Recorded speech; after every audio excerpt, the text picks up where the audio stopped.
Okay, I'd like to welcome everyone to the May 5th Happy Cinco de Mayo Day board meeting.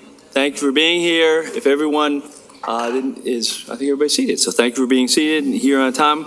We do welcome everyone here today. Just remind everyone to please remain seated throughout our meeting so that we can get our folks around. Now I can hear myself better. I do want to thank everyone again for being here. Ms. Bowie, would you please call the roll?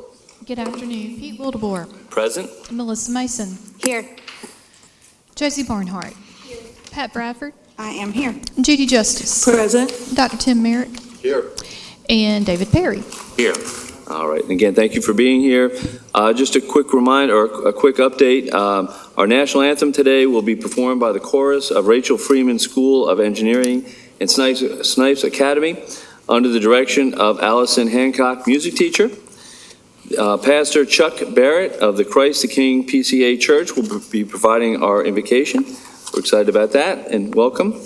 Our own Dr. Tim Merrick will be leading the pledge later on, and the Junior Air Force ROTC from Laney High School under the direction of Colonel Russo, Master Sergeant Bruce will be presenting our colors today.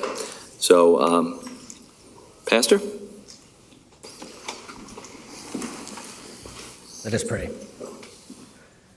Our blessed and eternal Father, you are full of majesty and glory and splendor.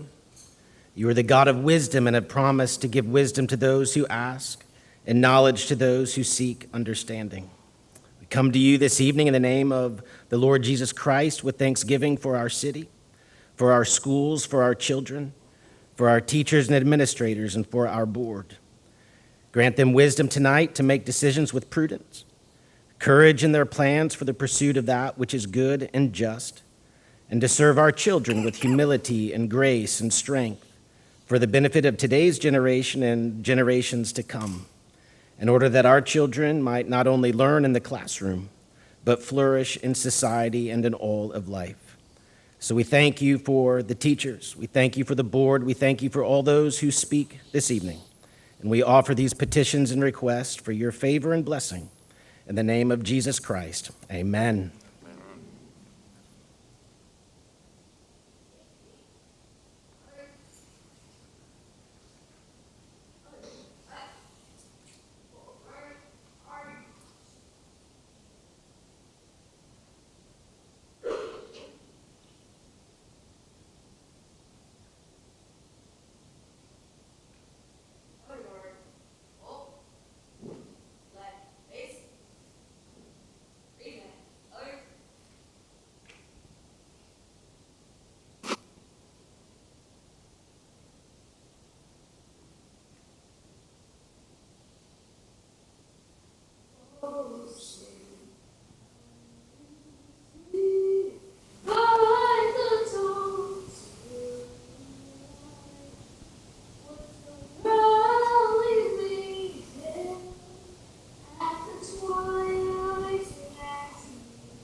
I pledge allegiance to the flag of the United States of America and to the republic for which it stands, one nation, under God, indivisible, with liberty and justice for all.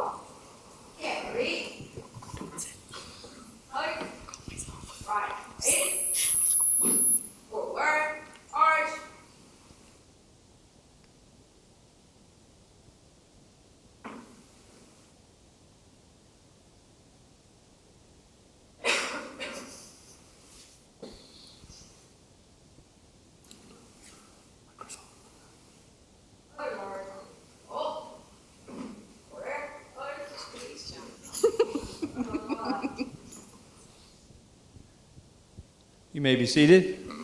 And I think we all want to learn a little bit more about this young lady. So would you introduce yourself to her, please? Hello, my name is Alani Rodriguez, and I thank you for being here tonight to listen to my beautiful song. It wasn't it beautiful? Thank you. Great job. Great job. That was awesome. Thank you very much. And if we could get the junior ROTC to come on back up here, please. We'd like to introduce them, too. We have a lot of recognitions today and a lot of wonderful young folks. So, if you'd introduce yourself, please. Hi, I'm Cadet Yerni Policarpio, and I am a sophomore at Yale Laney High School. Hey, my name is. Oh, it is. My name is Layla Saladin. I'm a senior at Laney High School. Yeah. My name is Matthew Olson. I'm also a senior at Laney High School. My name is Lucas Carib. I am a junior at Laney High School. Let's give them another round of applause. Thank you all. Great job. Thank you. Thank you.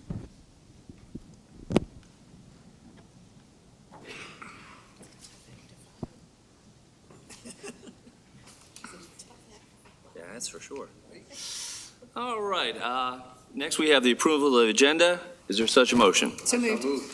A motion over here. Dr. Merrick, is there a second? Any discussion? Hearing none. All in favor, please signify by saying aye. Aye. All opposed, like sign. That passes 7-0. Next on our agenda is the approval of the minutes. Is there a motion to approve the minutes? So moved. Is there a second? First and second. Any discussion? Yes, discussion.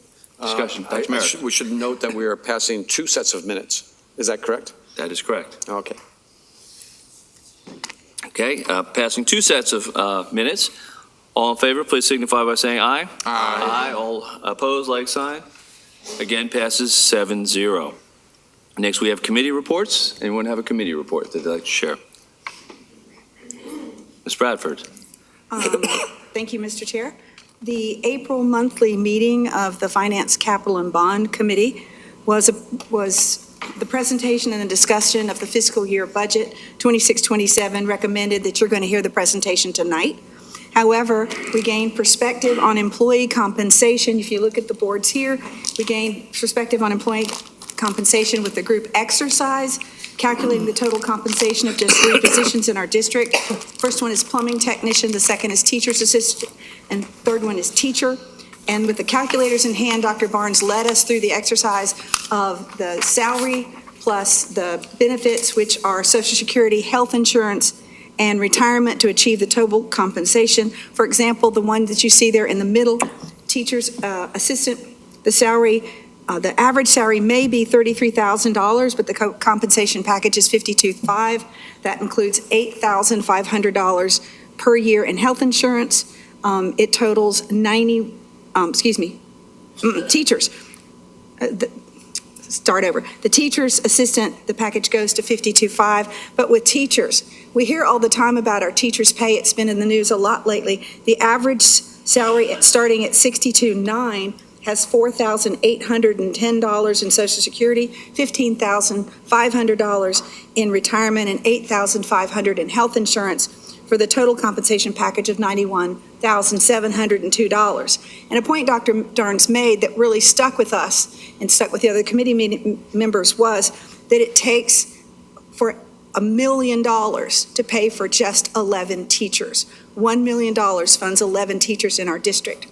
Now, I am pleased to report that Superintendent Barnes and CFO Ashley Sutton and I, as chairman of the committee, have met personally with the majority of the legislators who serve New Hanover County to present and discuss our district's financial needs in detail. We spoke a few weeks ago with North Carolina State Auditor Dave Bullock regarding the underfunding and the cap on the state lottery. We met with State Representative Charlie Miller in person, as well as a high-level representative in Senator Michael Lee's office.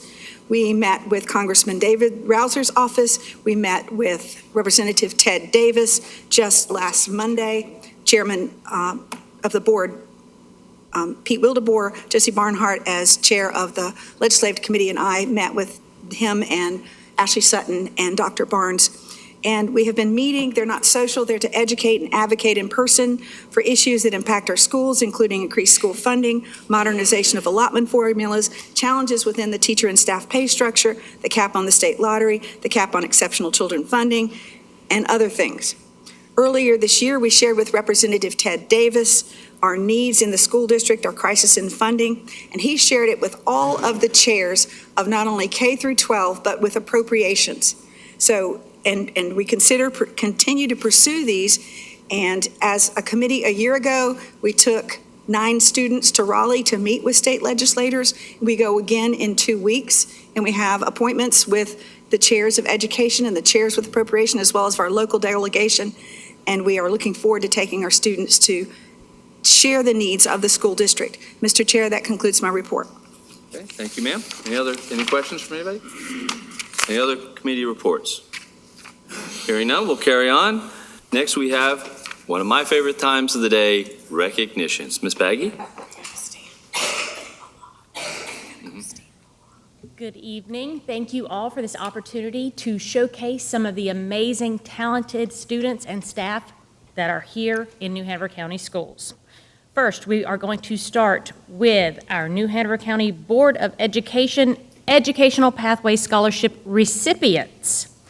We're pleased to recognize this year's New Hanover County's Pathway Scholarship recipients for students interested in becoming educators after graduation, and they are being awarded scholarship loans of $3,500 per semester each year to an accredited North Carolina community college, or university of the recipient's choice for a total amount of $28,000 per scholarship.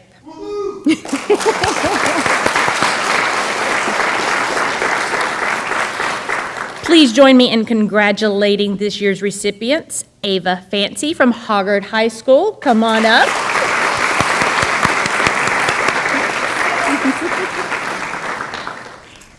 We also have Morgan Scanton Tessier from Hoggard High School, come on up.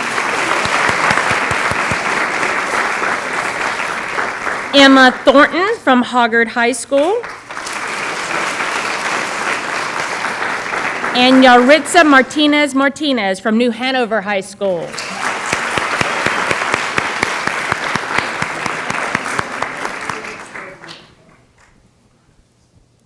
All right, we're gonna have to do some moving. All right.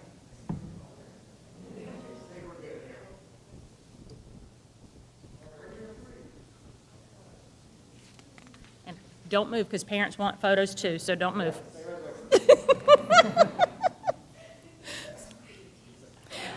Let's give these ladies a big round of applause. Thank you very much. See you in 4 years.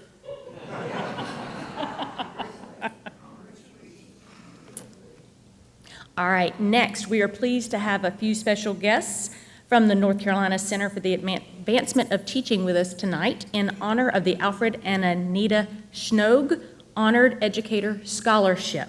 I'd like to introduce Dr. Brock Womble from the NCCAT Executive Director, Richard Schwartz, Development Foundation of NCCAT Board of Directors President, and they will do the next portion of this recognition.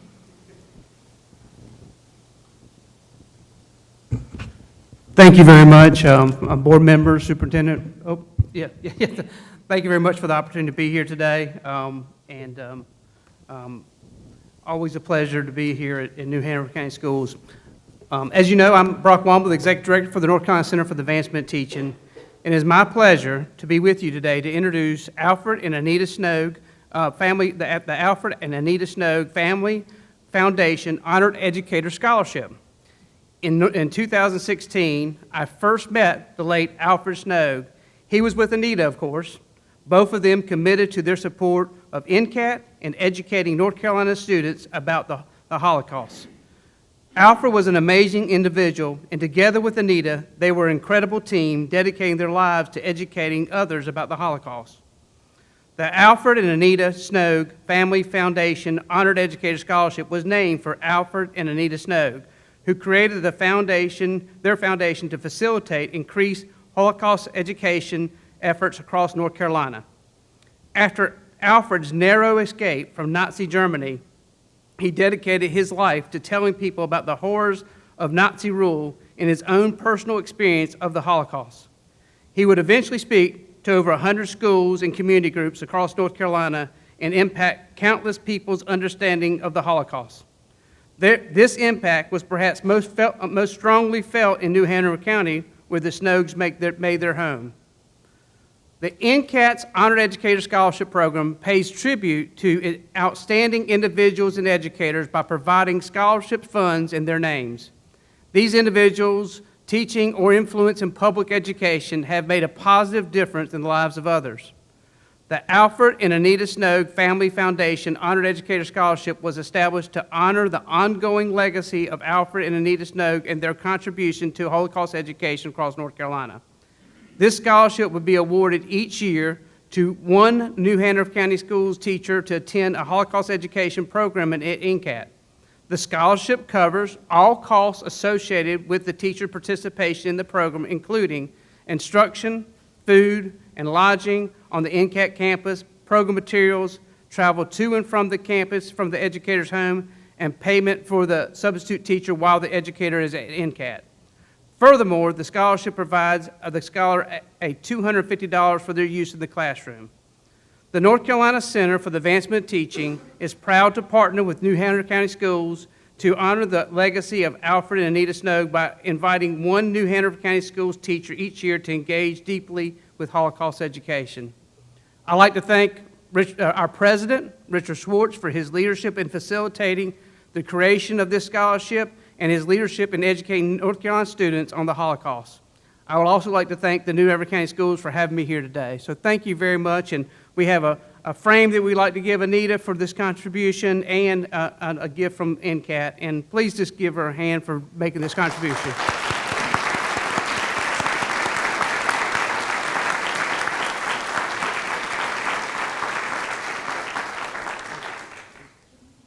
Yes.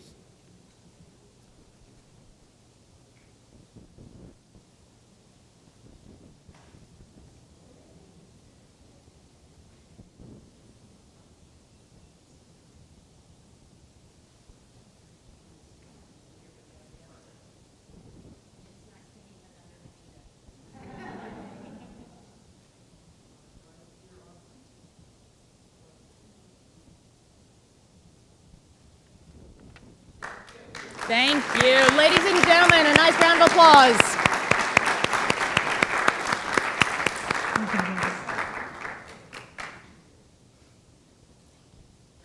All right, next. In 2019, the North Carolina Department of Public Instruction launched the Purple Star Award to recognize schools that support military families. The Purple Star Award is granted to schools that demonstrate military-friendly practices and commitment to military students and families. Over the past 2 school years, NHCS has had 12 schools earn the Purple Star Award, increasing our number of schools to 17.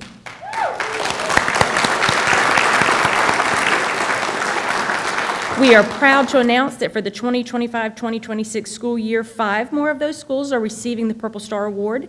This evening, we also have a special guest from the North Carolina Department of Instruction, Ms. Angela LeMay, Assistant Director, Curriculum, Credentials, and Support Services, Career and Technical Education. Come on down.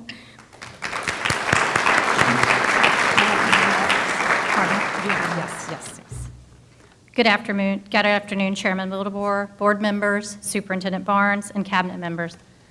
Again, I'm Angela May, Assistant Director for the Office of Career and Technical Education at the North Carolina Department of Public Instruction, and I bring greetings and congratulations from State Superintendent Mo Green. Thank you, Dr. Edge Hall, for the invitation and for the opportunity to speak before you this evening. I'm honored to stand before you to recognize and celebrate an important achievement of New Hanover County Schools becoming a Purple Star District. This designation represents meaningful commitment to supporting military-connected students and their families. These students often face unique challenges such as frequent school transitions, parental deployments, and the uncertainty that comes with military life. Despite their resilience, those challenges can impact their sense of stability and belonging. By becoming a Purple Star District, you've taken clear, practical steps to support them.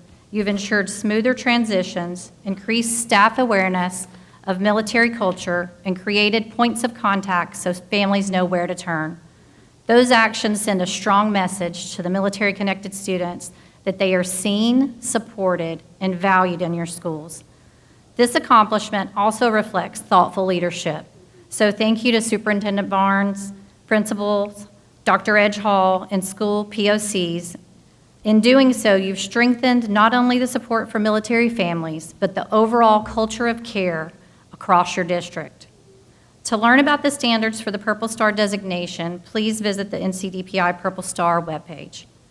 Again, thank you for your commitment to students and for honoring the sacrifices of all of our military service members and their children in such a meaningful way. Again, congratulations on becoming a Purple Star District. Thank you.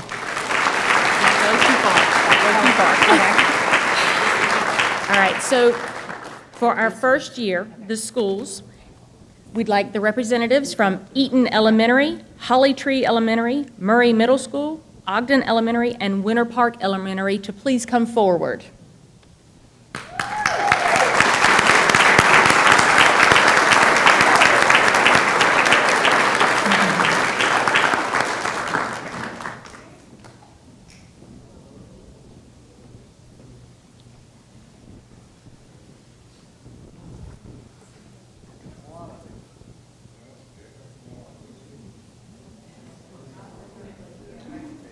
Squeeze in. This is a really good problem to have when you have so many people being recognized. Just saying.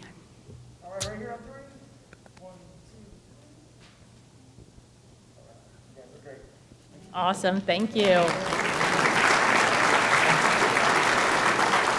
right. And next, we're going to recognize our second year. Don't go anywhere. You're not done. You're not done. Okay. Yep, that's year one. So for the second year, Castle Hayne Elementary, Coddington Elementary, Forest Hills Global Elementary, Holly Shelter Middle School, Laney High School, Masonboro Elementary, Murrayville Elementary, New Hanover High School, Noble Middle School, C-Tech, and Trask representatives, please come forward.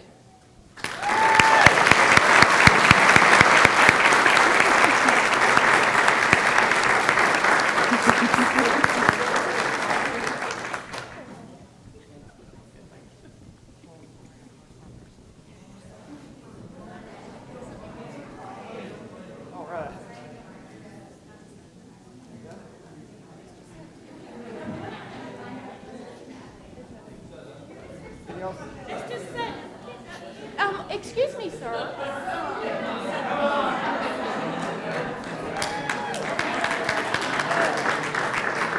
All right, everyone see me all right? All right, right here on 3. 1, 2, 3. Thank you. Thank you.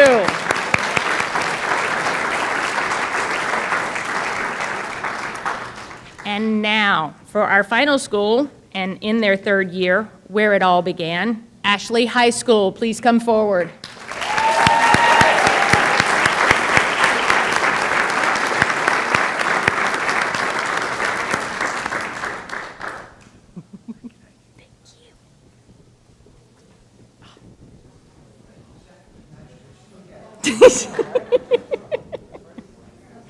They match.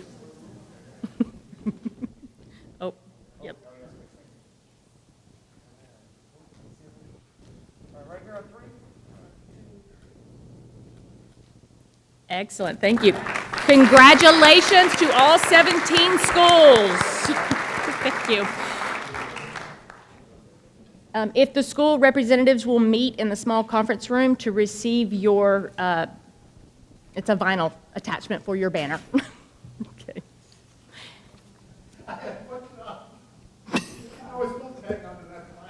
Oops. All right. Next, the State Employee Credit Union Foundation established the People Helping People 4-year scholarship program to help North Carolina public high school students attend college by awarding scholarships of $10,000 payable at $1,250 per semester for up to 8 consecutive semesters for a senior to attend one of the 16 campuses of the University of North Carolina system. We are proud to announce that 7 of our high school students from across New Hanover County Schools have been selected.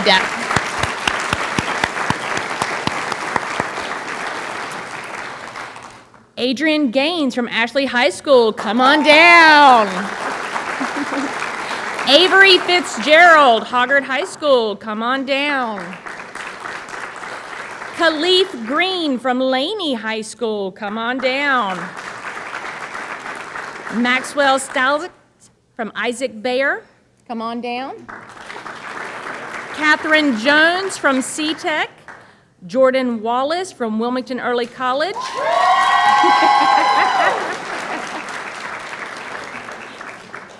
And Margaret Prickett from New Hanover High School was unable to join us this evening.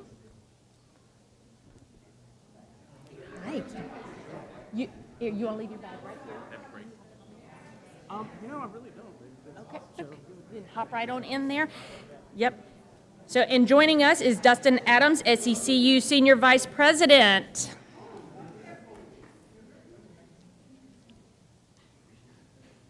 All right, we got everybody in there? There you go. All right, right here on 3. 1, 2, 3. All right. Great job. A huge thank you to State Employees Credit Union. Thank you.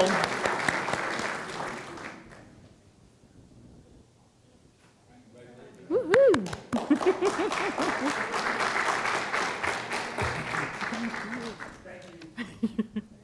All right, next. The 2026 North Carolina FBLA, Future Business Leaders of America State Leadership Conference, was held on March 12th through the 14th in Greensboro. Over 4,000 students from across the state competed in business events, attended leadership skill building and career readiness workshops, elected state and regional officers, and networked with others. We had numerous NHCS students take home top honors across their category. We are going to start with Ashley High School, the advisors of Paige Kyle Haney and Brooke Burris. Top 10 state recognitions. Kaylee Armstrong for visual design. Come on down. Alexa Crace for visual design.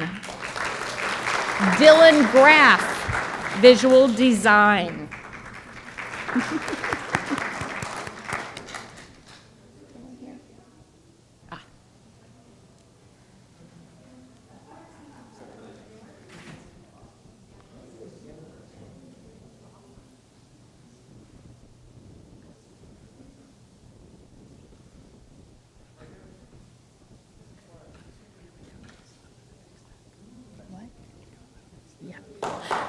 Miss Alexa Crace. Sorry, Miss Alexa Crace, could you join me for just a moment, please? So we were just recently notified that Miss Crace has been awarded the Parks Scholarship. Could you please tell us more? Just a brief little thing. I just want to know more. So what does that mean? Okay, so the Parks Scholarship is a 4-year full total cost of attendance scholarship at North Carolina State University. And how much is that? It's like $100,000? It's around like $120,000 is what it's valued at. Yes. And how many people participated or applied to get the scholarship? 3,000 of us. So there were a total group of recipients of how many? 38. Yes.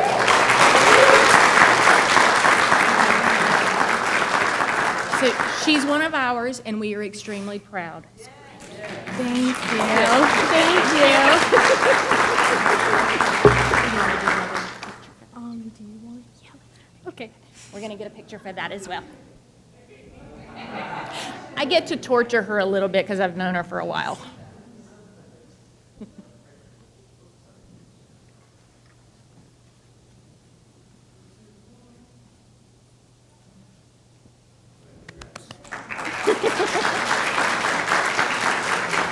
All right, continuing on. I would like to recognize some more of our NCFBLA Student Leadership Conference winners. Isaac Baer with advisors Stephanie Williams and Agnes Galt, top 10 state recognitions. Ian Klein for computer applications. Come on down.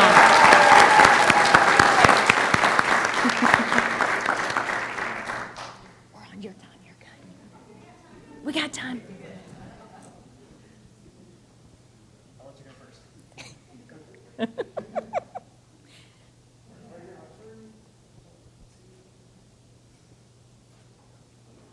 Woo-hoo. All right, and last but not least, we have from Wilmington Early College High School advisors Stephanie Williams and Herman Abraham. Miss Stephanie Williams will be accepting on behalf of Caroline Santo for fourth place International Business, qualified for nationals, and receive James L. White Scholarship for the tune of $1,000. So come on down.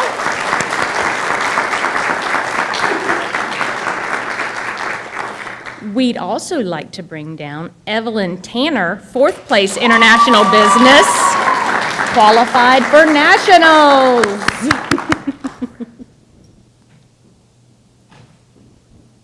Take your time, we're good. All right, you can get a picture. Yep, those are our two nationals.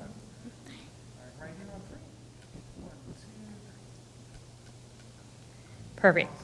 All right. And I don't know if you want to go, if you want to stay back for a second.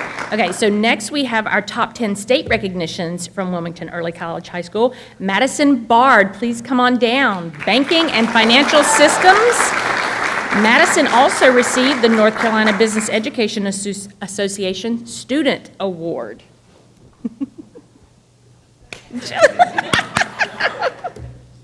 All right, Daniel Reagan, Banking and Financial Systems. Come on down.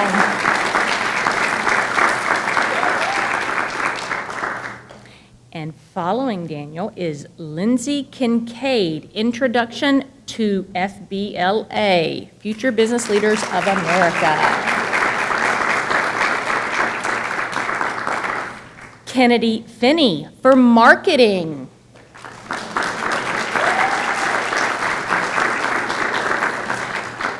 Grayson Heinley, Marketing.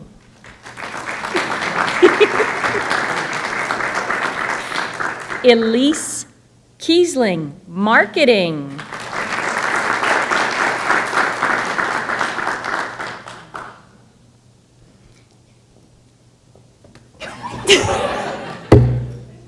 Asen Casio, Sports and Entertainment Management. Kai Durrell, Sports and Entertainment Management.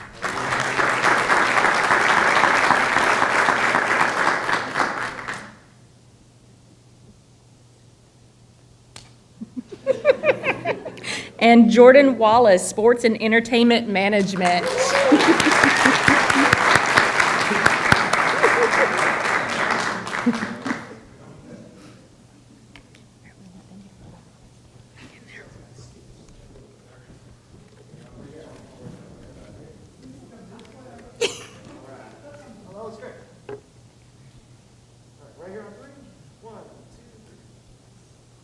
Don't go anywhere, and we're going to put you back in here real quick for a full group.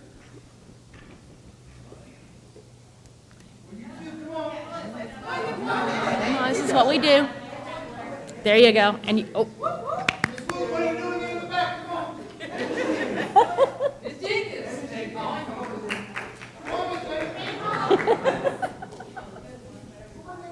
That's right. That's what we do.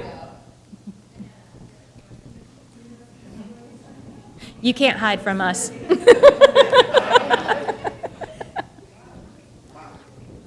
right. Here we go on 3. 1, 2. All right. Congrats. And that concludes recognitions.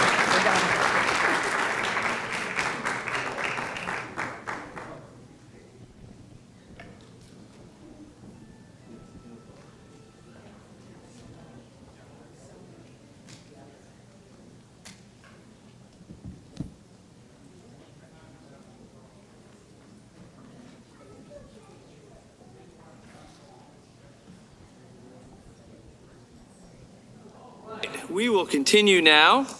I'll give everybody a minute to exit as they choose to. Thank you.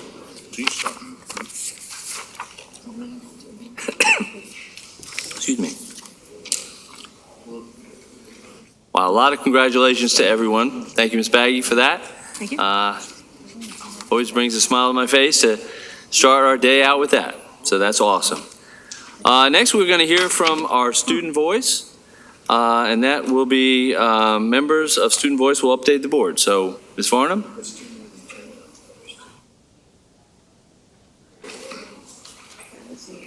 All righty.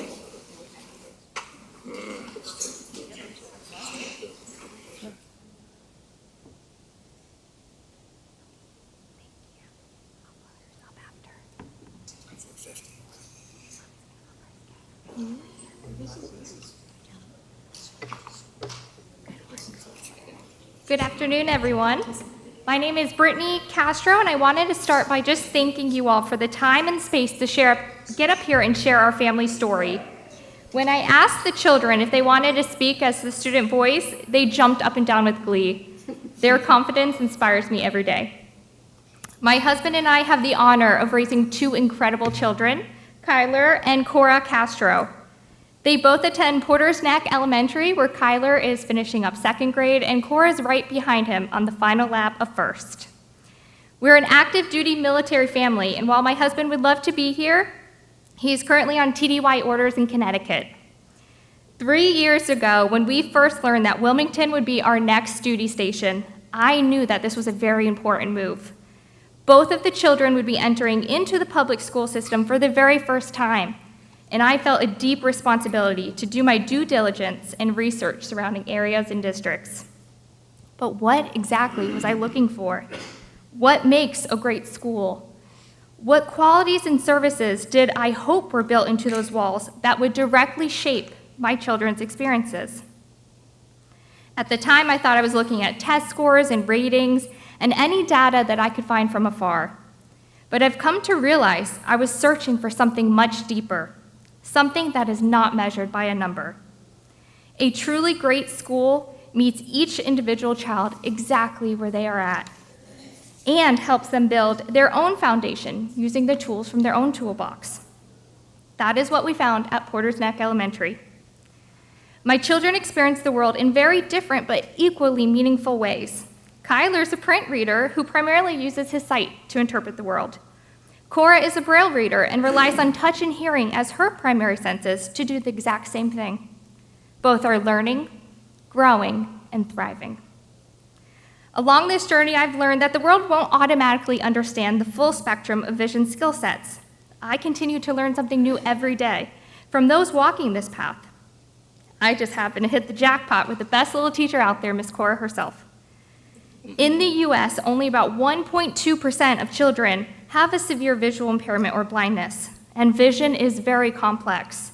There is no one-size-fits-all approach. But that is why it is our job to help teach others and to always do so with understanding and kindness.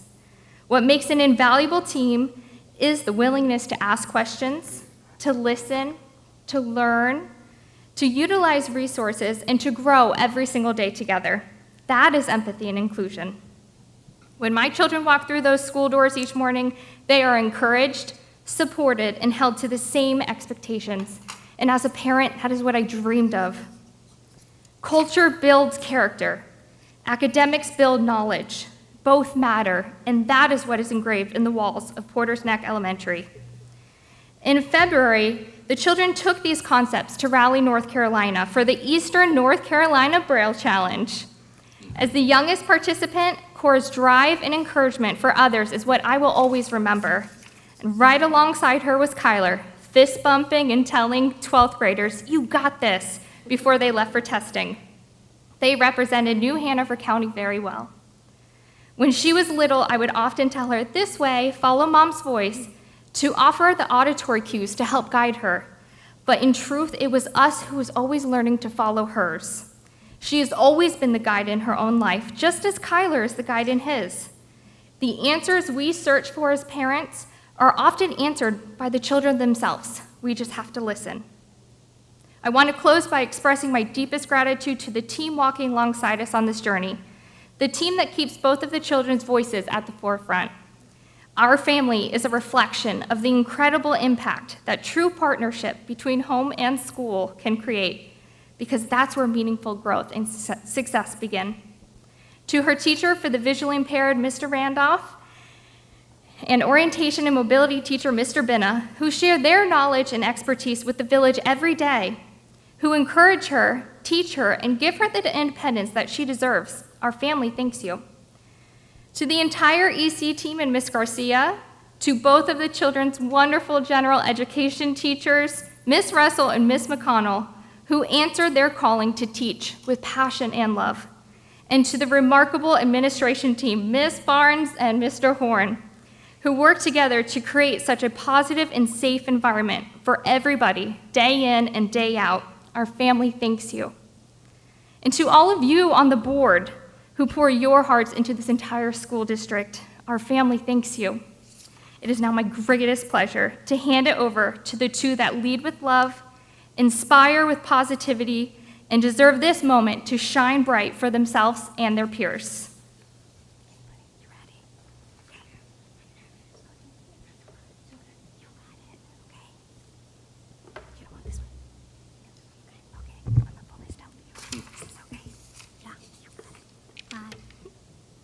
Good afternoon, everyone. My name is Kyle Castro. I'm currently in second grade at Porter's Neck Elementary. I'm many things: a builder, a student, a Lego master, a leader, and a Chargers football fan. Pull up, baby!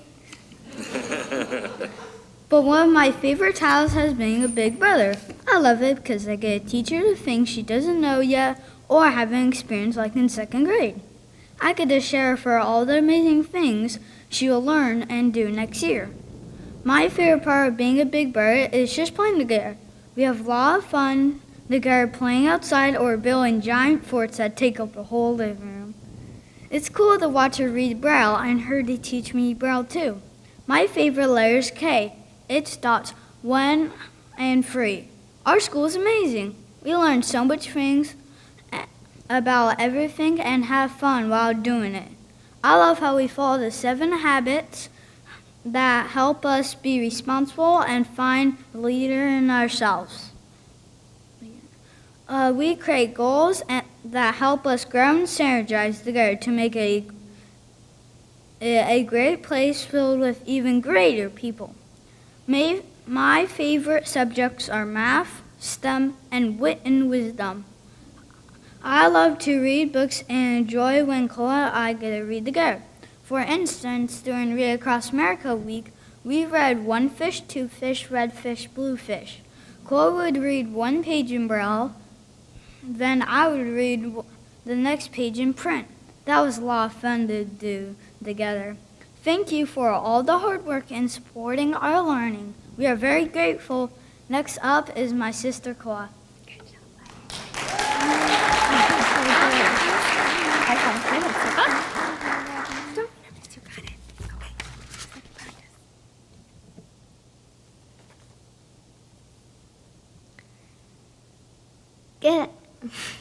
Good afternoon, everyone. My name is Cora Castro, and I am 6 years and 364 days old. Tomorrow I will be 7.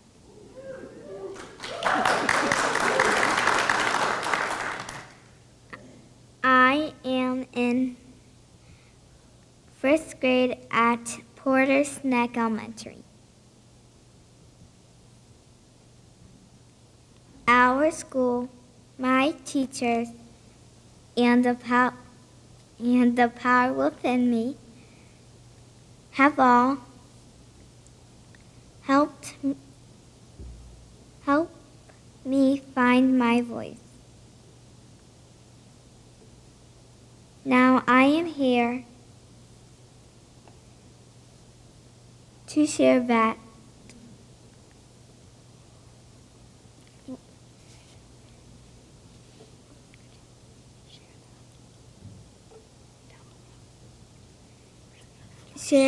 voice with you all and help others find their voice too. I use many amazing tools that help me learn. I use Braille to read and write because print can be too small.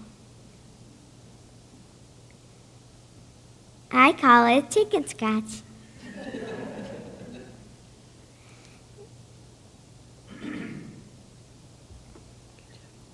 My cane helps keep me safe. Her name is Glinda, like the good witch from the Wizard of Oz. I use a Super TV to help me see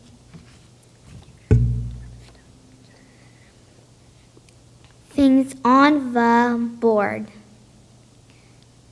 But my most important tool is my voice. All of these tools help me be independent.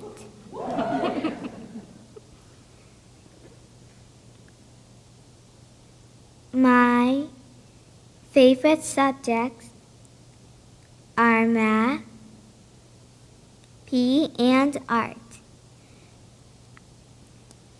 I have learned to try my best and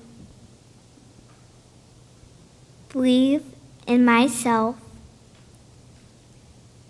I am creative. I am a problem solver. I am a leader, and I can do anything. Thank you for helping make our school amazing.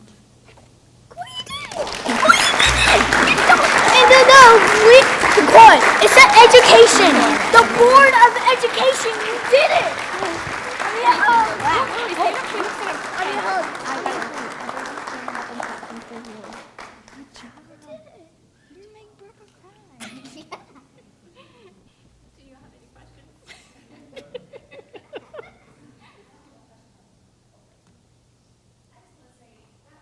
Great testament to start Teacher Appreciation Week with. And so I'm not their teacher, but I'm looking over here, and I know you are so proud of this.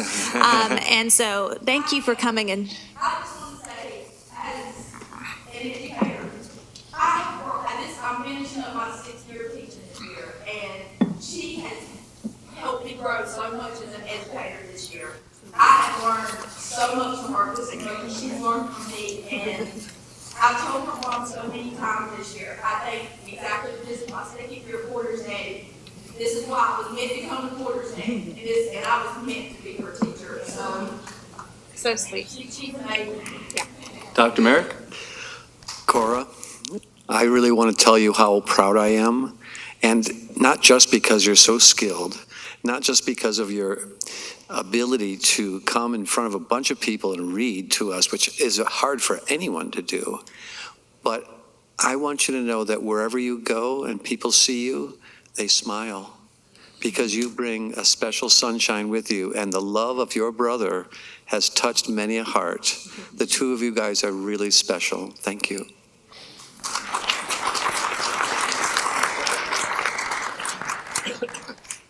Cora and Tyler and Mrs. Castro, thank you so much for coming to see us and for your message to us. And will you take a message to your dad and your husband that we thank him for his service? Yes, that's right. And I would just like to finish, on behalf of the whole board, what a true testament to a wonderful family. We just thank you so much for sharing your lives with us. Thank you so much. You guys forgot the most important part. Okay, everybody, on 3. 1, 2, 3. Happy birthday to you. Happy birthday to you. Happy birthday, dear Cora. Tomorrow. Happy birthday to you.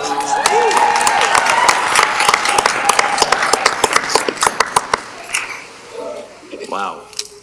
I would not want to go after that, but we have our May teacher voice coming up. Miss Moon, come on down. Good luck following that. No, I do not want to follow that, but I will anyway. Good evening, everyone, Dr. Barnes and board members. Today, I'm going to take just a moment to talk about something that's really close to my heart, teachers and the future of teaching in our community and our state. So we all know that every single day, educators in our county show up for our students in ways that always go unnoticed. They stay late, they come in early, they carry the weight of their students' struggles, and they celebrate their successes just like their own. They're mentors and role models, therapists, sounding boards, substitute parents, and sometimes the one steady, safe place that a student can count on. So I say thank you to all of our educators. Thank you to all the educators in our county who care for their students and who are working hard every day to make our county the best it can be. And at Laney, I get to see something really special through our Teacher Cadets program. It's not just a class, it's a glimpse into the future. It's students discovering that teaching is not just a job, it's a calling. They've gotten into classrooms, they're learning about the ins and outs of public education, and they're seeing that they too can make a difference in this world. That's why our Grow Your Own educator programs matter so much. Because when we invest in students right here in our community, we're not just preparing future teachers, we're growing people who really understand our schools, our families, and our kids. People who care deeply because this is their home. If we want strong schools in the years ahead, it starts with how we support and value our teachers and encourage the next generation. So I want to say thank you to the leaders who fought to bring back Teacher Cadets to our county. Every day with these wonderful students has given me hope for the future of education. And I would like to introduce you to two of my amazing Teacher Cadets. They're going to speak, Alana Zambrano and Presley Dant. They both aspire to be educators, and if these girls are the future, then we are in good hands.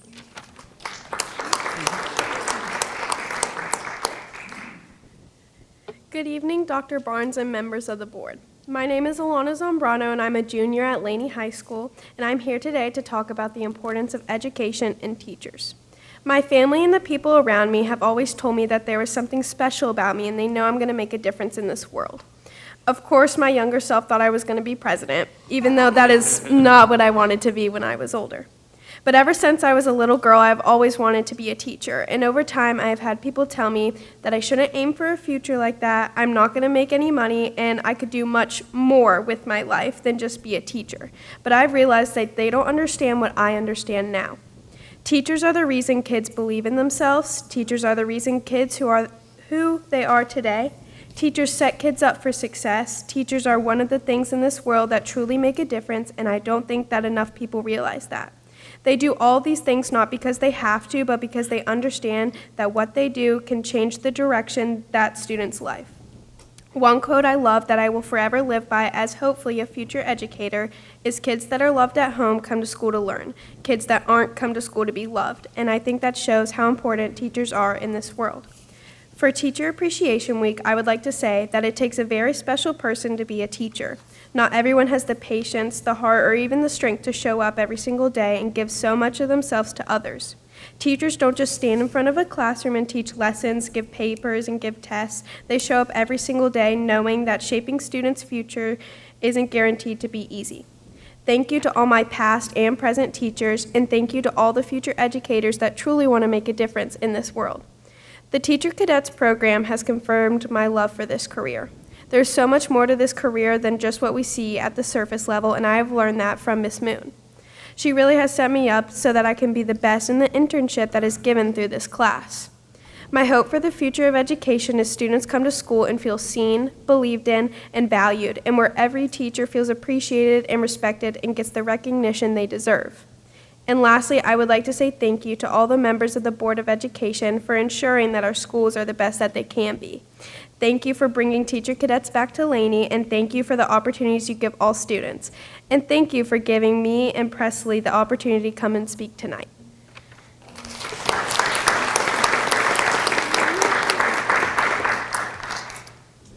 Good evening, Dr. Barnes and members of the board. My name is Presley Dent, and I wanted to be a teacher for as long as I can remember.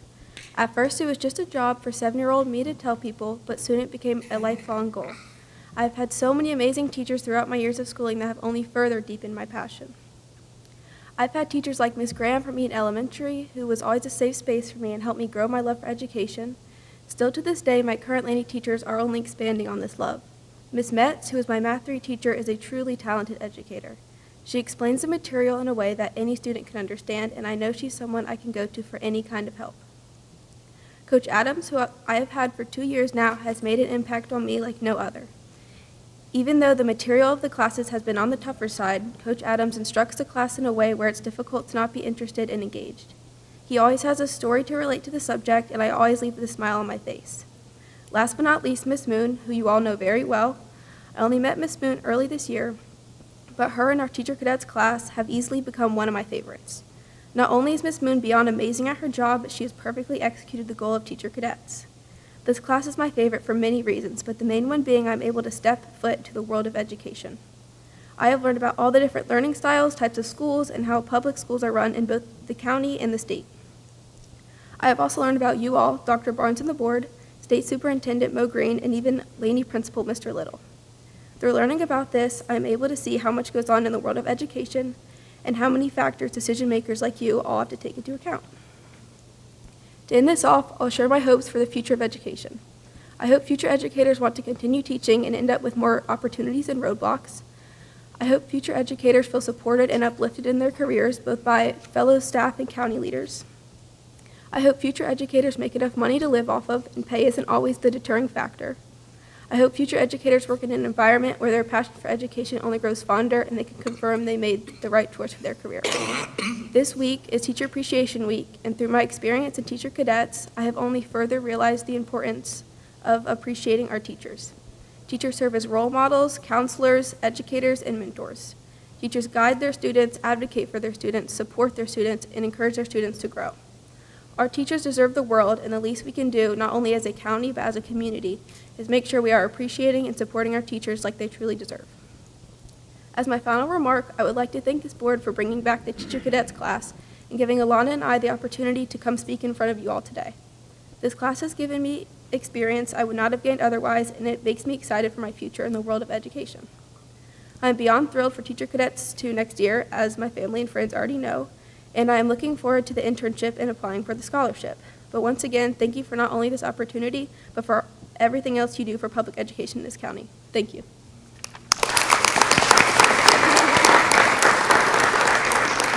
Before you leave, I think we'd like to have a couple comments from the board. Oh, I just wanted to thank you both. There's a lot of people who don't learn this lesson until later in life is that it's not how much you accumulate in possessions, it's what you can give away. And you've learned that lesson very early on, and I thank you for your dedication.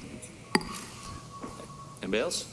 Well, I'd like to say, I got to tell you, teaching is the best profession in the world. And I know from doing it myself, but my whole family are educators, and you're standing next to one of the best educators in the world. You can ask my son that, because he thinks that she's unbelievable, but yeah. So best of luck to you in the future. Please do, I was going to mention, please do apply for that scholarship next year, because we'd love to have you back in 4 years working. So thank you so much. Thank you.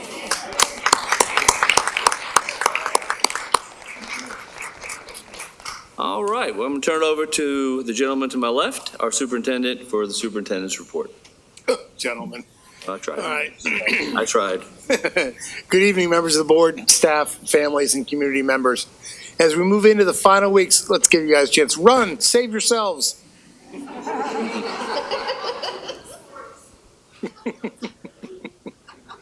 Yeah, I get it. Thanks. Yeah, let's go. Come on. All right, I'm out. Is it something you said? I'm working on it. Okay. Well, you really keep not getting an audience. Yeah, I can empty a room now. Yeah, I tell you. Fire drill time. I just want to take a moment to reflect on the dedication and commitment that continue to define New Hanover County Schools as we move into the end of this school year. This is a busy time in our district, filled with important milestones, celebrations, and opportunities to support our students as they finish the year strongly. As we enter into the final weeks of the school year and approach testing season, I want to take a moment and recognize and thank the staff who does unending work in getting that job together. Every role across the district is dedicated to our student success. This is a time of the year that can add additional pressure to students, and I want to be clear that our focus remains on students, not just on test scores. The relationships we build, the encouragement we provide, and the support we offer each child every day matters far more than any single assessment does. Your ability to create calm, supportive learning environments helps students feel confident, prepared, and valued. And your work ensures that students not only perform to the best of their ability, but also feel cared and supported along the way. All right, our commitment to supporting students extends beyond the school day and the school year. Through the SUN Meals to Go program, our school nutrition services will once again provide free, nutritious weekly meal packs to children and teens throughout the summer months. This work reflects the care and dedication of staff to ensure students have access to healthy meals year-round.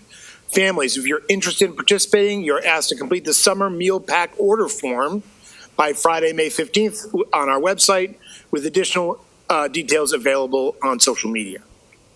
On April 22nd and 23rd, we had the chance to visit schools across the district to surprise and celebrate our Educators of the Year.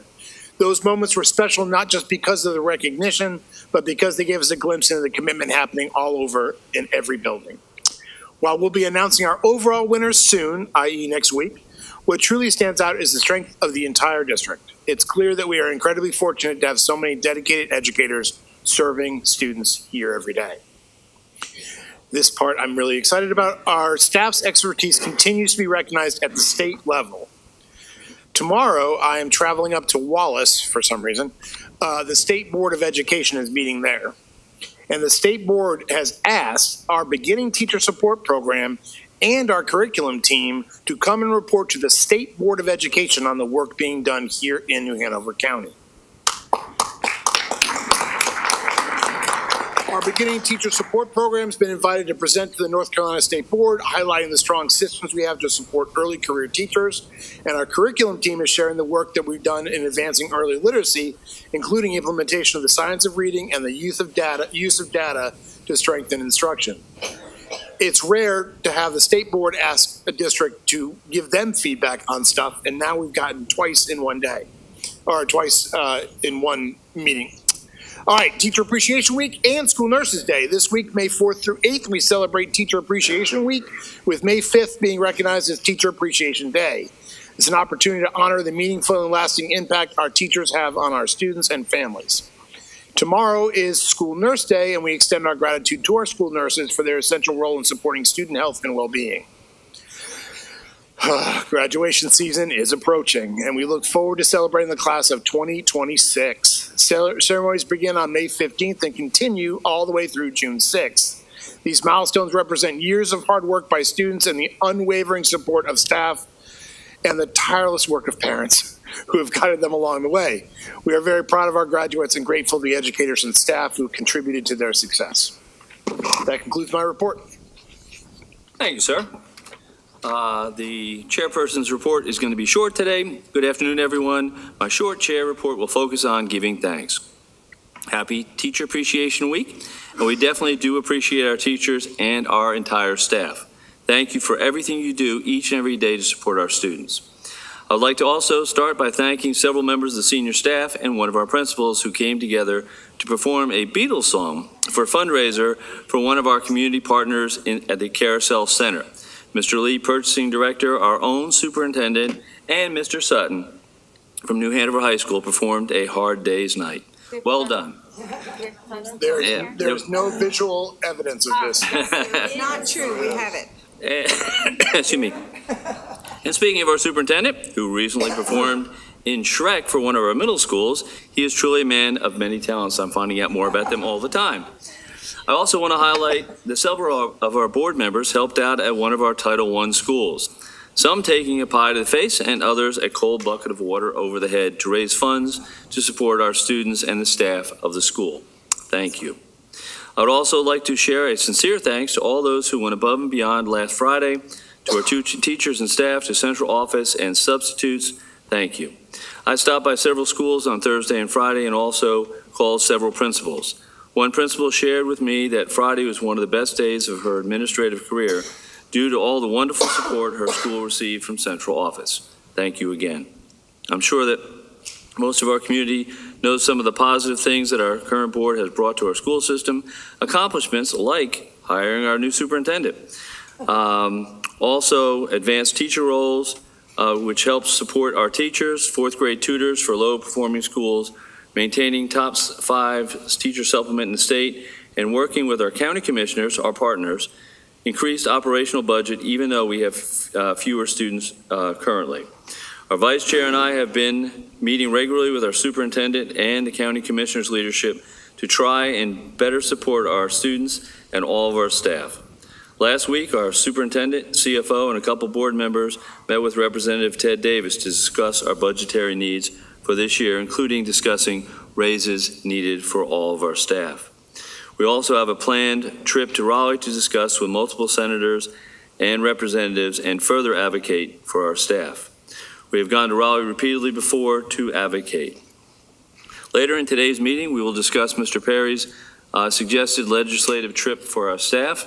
Our legislative committee will also bring forth a legislative agenda for this year in today's meeting. We recently added an employee benefit committee to explore ways to further support our staff. On another note, as we just heard, we are entering into graduation season and are so excited to share with our students and staff, as well as parents, as we celebrate the wonderful accomplishments of our students. Ms. Mason and I were privileged recently to spend the last 2 days hearing from some of the superstars of our school system, Teachers of the Year, Assistant Principals of the Year, and Principals of the Year. Wow, we are so honored to have such a great wealth of leaders in our schools and our classrooms.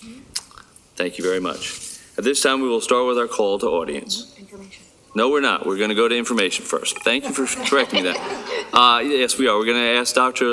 DeWalt and Maureen Hill to come forward and to share the elementary ELA curriculum.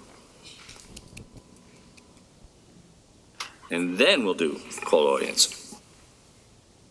Good evening. Thank you very much for having us here. As Dr. Barnes mentioned, we have been invited by the State Board of Education to come and talk about our sustainability plan for letters. They're going to be talking about statewide growth, and they've invited 3 districts to be highlighted.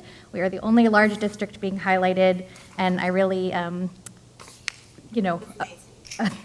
Well, how many districts are there in the state? There are 115. Oh, that's right. So only 3, and we're one of the 3. Thank you. That is correct. Please continue. And I really attribute that to the work of our teachers and the work of our principals, and most especially to the work of Ms. Hill here, who is a very strong literacy leader and has led the way for the growth that our district has made. So tomorrow at the State Board of Education, they've asked us to share on sort of our focus areas, what changes have we seen since beginning our letters implementation, and the impact that it's had on our students. So actually, if we rewind quite a few years, about 4 or 5 years ago, in 2021, thank you, we had a DPI literacy audit. And that kind of got the ball rolling a little bit on opening our eyes to how we can continue to adjust literacy instruction to benefit our students. And so following that, in 2022, our board added third grade reading to our strategic plan goal. Under the direction of Ms. Hill, we chose to be in the first cohort of letters participants in the state. Since that time, we've adopted a new curriculum using wit and wisdom to go along with what we had already had in place with foundations at some schools. Now foundations is at every single school, and Haggerty. And then those core curriculum resources have been further supplemented by Ms. Hill and a group of teachers who have added to that, where we've seen gaps and where we've used data to respond to fill in gaps in those curriculums. And so because of those district-wide resources and because of everybody participating in letters, we've really ended up with common language, common resources, common strategies that are supporting students, and every teacher really putting their best foot forward to help our students continue to grow in reading. And I think that district-wide goal, all of us focused on the same thing, has really had a strong impact. So I'm going to let Ms. Hill talk a little bit about letters and professional development, and then we will share some of the great data that we've seen from this work. Hi, good evening. Thank you so much for the opportunity to share about our literacy work. And you all have been an integral part of that. We appreciate your leadership and putting this in the strategic plan and saying that literacy was a priority for our district. So we knew that in order for all of those changes that Dr. DeWalt talked about, letters training, adopting new curriculum, and all of that, for those changes to be sustainable, schools needed champions in this work. And so that's really what drove our initiative in applying for the endowment grant for early literacy facilitators. We know that teachers need partners in learning new curriculum, that was hard. We heard that, right? We all collectively felt that. And then also just taking the learning that we had in letters and applying it to the classroom. It's one thing to learn it, it's another thing to learn how to apply it in real life with students. And so in 2024, as you guys know, we were awarded a 3-year grant to fund early literacy facilitators in each of our elementary schools and for pre-K as well. These literacy facilitators are an integral part in sustaining and implementing literacy change across our district. And I say that so wholeheartedly. I cannot imagine us being asked to speak if we did not have that position and those champions in each one of our schools. While we have common goals and curriculum and resources, each of our schools serve a very unique and diverse student population. They have different staffing needs, and they have varying levels of community support. Literacy facilitators provide targeted, intentional support to improve literacy outcomes for their community. They spend their time coaching, modeling lessons, co-teaching, planning, analyzing data, providing professional development, and also engaging our community and what it looks like to support our students in learning how to read. Because it's complicated and it's complex and it has changed greatly from when most of us were in school. And so they are an integral community partner in that work too. As Dr. DeWalt said, we were a part of Letters Cohort 1, but our new staff continues to take that course. And you all have heard me talk about that course before, but it's a 2-year course that is very intense. And so our literacy facilitators play an integral role in, one, making sure that our new teachers have support in completing that course. They give them time in the school day to go cover their classes so that teachers can complete that work at school, because we know they have very few hours outside of school to to do that work. But then they're also helping them take those lessons from the online course and showing them what it looks like to apply it in the classroom. And we just had about 50-ish teachers complete their. Yeah, so we had our year one, we did our very last in-live session PD for letters yesterday, led by our literacy facilitators, and we had probably 75 letters graduates that we celebrated, and then we have another cohort moving through to the second year. And so you've heard me speak a lot about the literacy facilitators and the support that they offer, and we knew that when we got that position that not only did they need to go out and support others, but we needed as a district to invest in and support them. That was a new position for our district, and so we needed to provide a targeted PD plan that built both their instructional knowledge, but also built their coaching. Many of our literacy facilitators are just excellent teacher classrooms that came out of the classroom and are passionate about literacy and wanted to be advocates for this work. So we knew that we were either going to work on building their instructional knowledge or their coaching. And so we've done a few things to do that very intentionally. We build instructional knowledge by digging into our curriculum. So we've dug into our curriculum, we plan, we even did like teach backs during our PD sessions. And then also our literacy facilitators have completed a coaching course that's by a nonprofit organization called Excel in Ed, which is Fundamentals of Early Literacy Coaching. The state is going to talk about that tomorrow in their presentation. They're copying us. Yes, so the state heard about our work in doing that course, and they are now asking their employees to do that course across the state. So we feel very proud of leading the way in that. And so as we think about early literacy facilitators, we also have thought about this aligned professional development that we had to intentionally build, because once you do the letters course, that's not the end of it, right? First of all, letters is not the science of reading. It's one body of work around the science of reading that's ever growing and ever changing, and our district needs to continue to grow and change in our instructional practices, and so we need to make sure that our professional development is aligned with the research.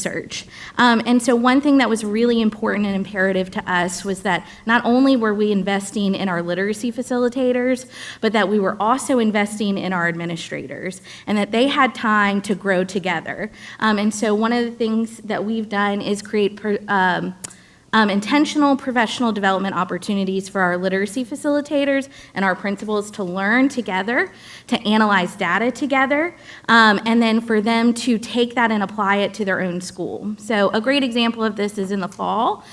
We pulled in one of our consultants from Foundations to come in and talk to us about implementation science. You've heard us talk about we've adopted all these new things, and how do we support principals and then maintaining that change and sustaining all of the new things we've thrown at them the last couple years. And so together they learned from our Wilson consultant about implementation science, and then they had time in that session to go through observation data that the literacy facilitators have collected, perception teacher surveys that we collected about how confident teachers were in teaching our curriculums, and then analyzing their actual assessment data. And so the literacy facilitator and principal worked together in that session to develop a plan for their unique school needs based on the data that they reviewed together.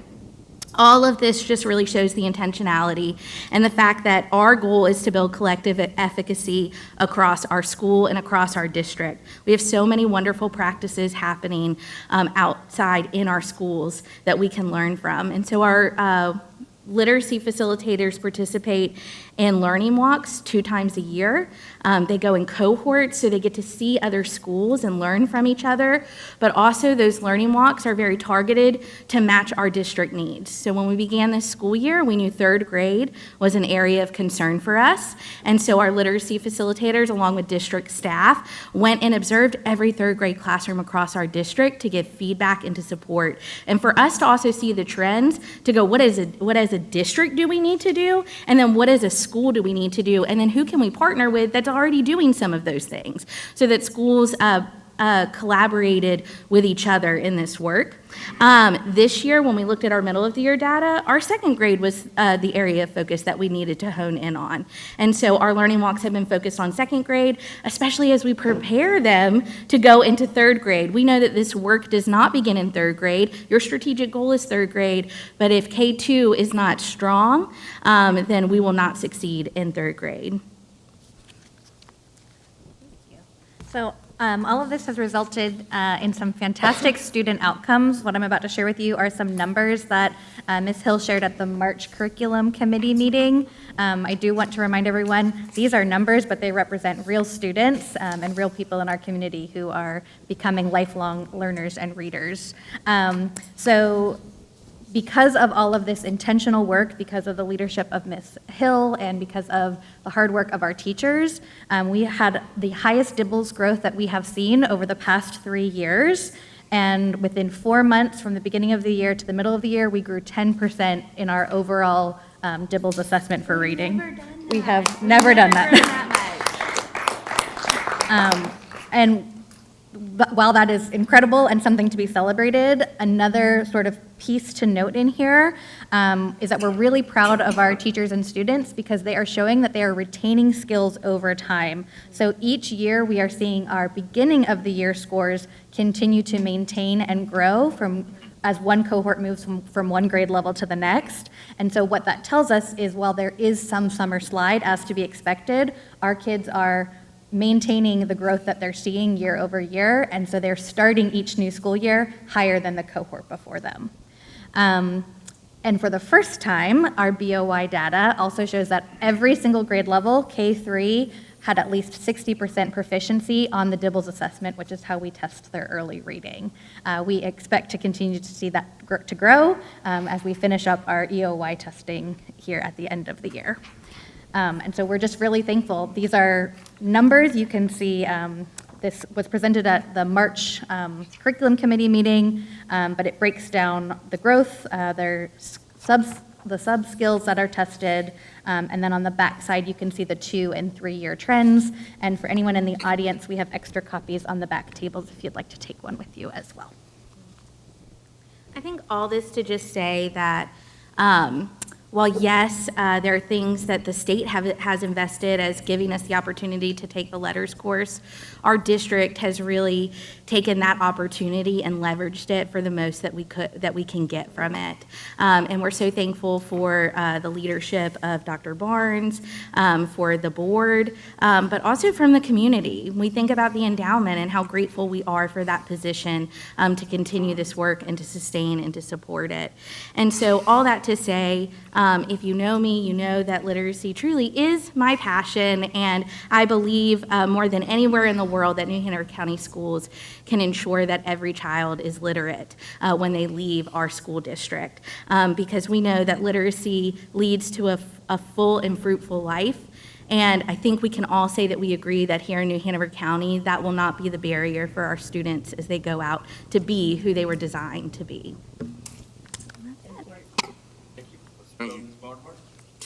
This is fabulous, and one of the things that while you have the ear of the state board, throw out the idea of New Hanover County being willing to pilot, part of a statewide pilot to do this, because that was part of the intent of having some of these positions so we can pivot and utilize that as leverage for more change.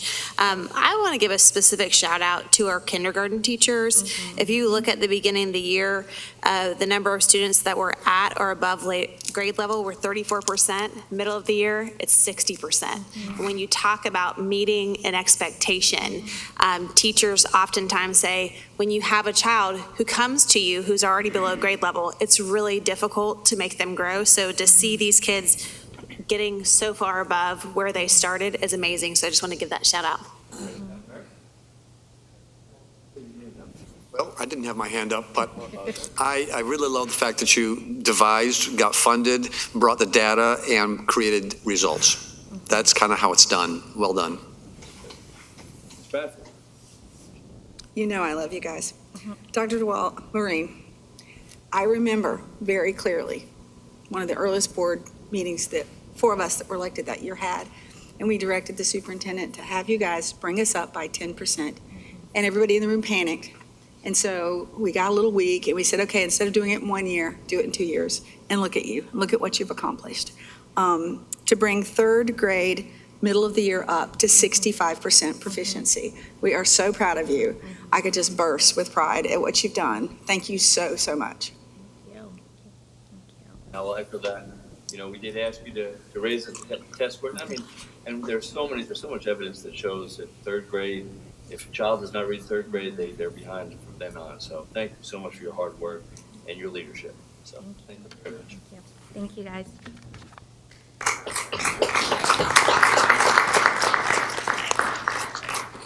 And now, am I right? Now you're out. Now we will turn it over to Ms. Mason for call to audience. Ms. Mason. Mr. Sutton has indicated he is not here, so we're going to start with E.J. Hanley. Good evening. When revised short-term suspension policy 4351 went into effect in the fall of 2022, Love Our Children knew it would take a few years of suspension data before we would know if it kept our youngest and neediest learners in school to get the support they needed, and if it reduced the number of kindergarten, first, and second grade suspensions.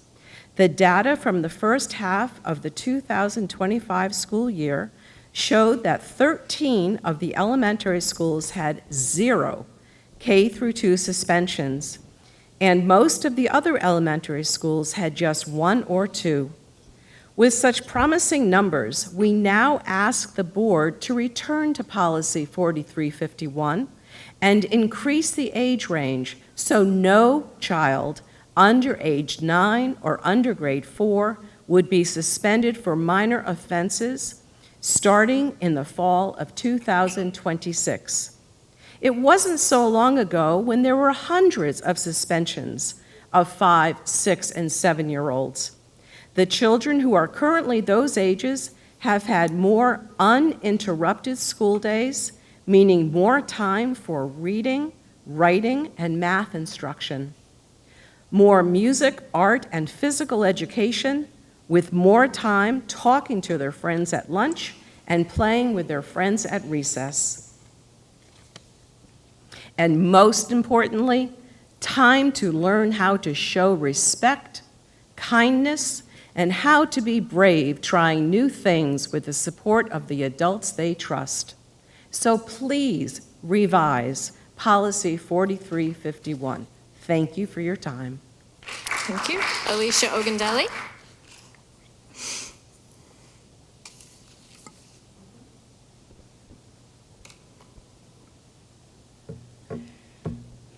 Good evening. It's been a while since the negative effects of exclusionary discipline have been a topic of discussion at these meetings. So I have prepared a pop quiz to see if the policy code 4303 states recognizes the negative effect of exclusionary discipline. All the following statements come from October 24 policy statement from American Academy of Pediatrics. True or false? Many suspended and expelled students experience decreased infrastructural time, disruption in student-teacher relationships, and lack of adult supervision while removed from the school environment. True. These factors can contribute to academic disengagement and low academic achievement. True or false? Suspended and expelled students are more likely to drop out of high school. True. And that severely stunts their lifetime earning potentials. True or false? Exclusionary school discipline greatly increases child likelihood of being involved in juvenile justice system. This is also true. This phenomenon is known as the school-to-prison pipeline. I request that highlights from the American Academy of Pediatrics paper of similar research be added to Policy Code 4303, Fair and Consistent Discipline Administration. If you recognize the negative effects of the exclusionary discipline, it should be reflected in all your students' behavior policies and the Code of Student Conduct. Thank you. Good evening. Thank you. Loretta Stackhouse.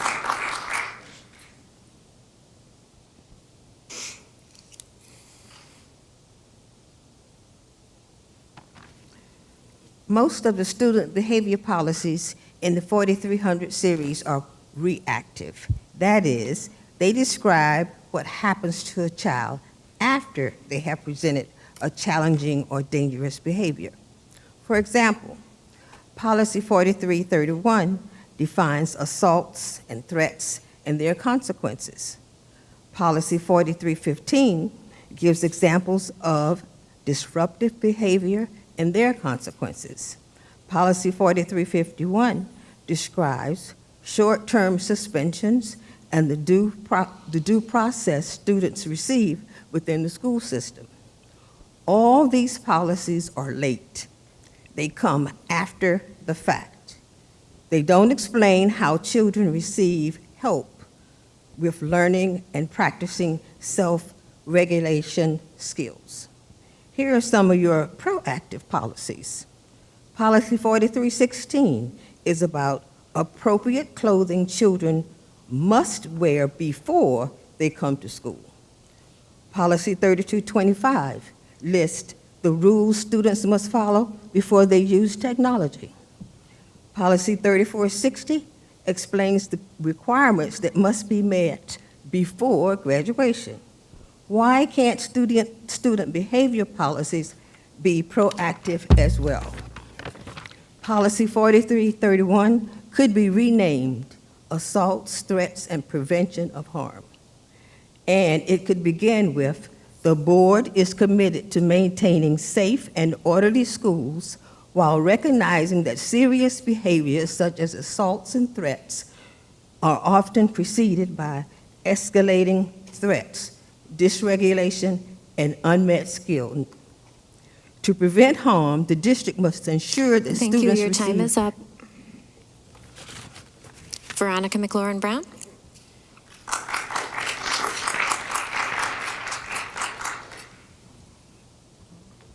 When Policy 4351 took effect in fall 2022, Love Our Children knew quantifiable results would take time. We needed years of data to confirm that our youngest learners were staying in school and receiving the support they deserve. This year, we finally have the evidence. The data from the first half of the 25-26 school year showed that 13 elementary schools reported 0 out-of-school suspensions. When we started this advocacy work, there were hundreds of children being suspended for minor infractions. Today, those students are in school learning. And I would say that the academic results that you are seeing are also tied to keeping kids in school learning. The data is clear. Progress is real, both in keeping students in school and in helping students to learn. Now is the moment to expand Policy 4351 and strengthen what is working. Now is the moment to safeguard every child under 9 using proven practices.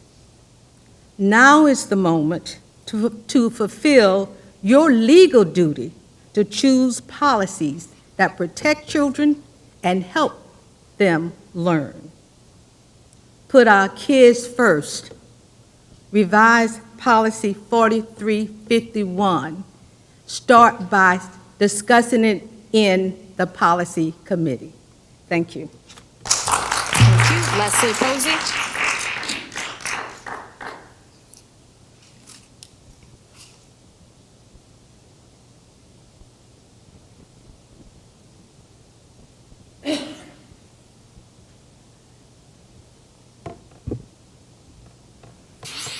Good evening.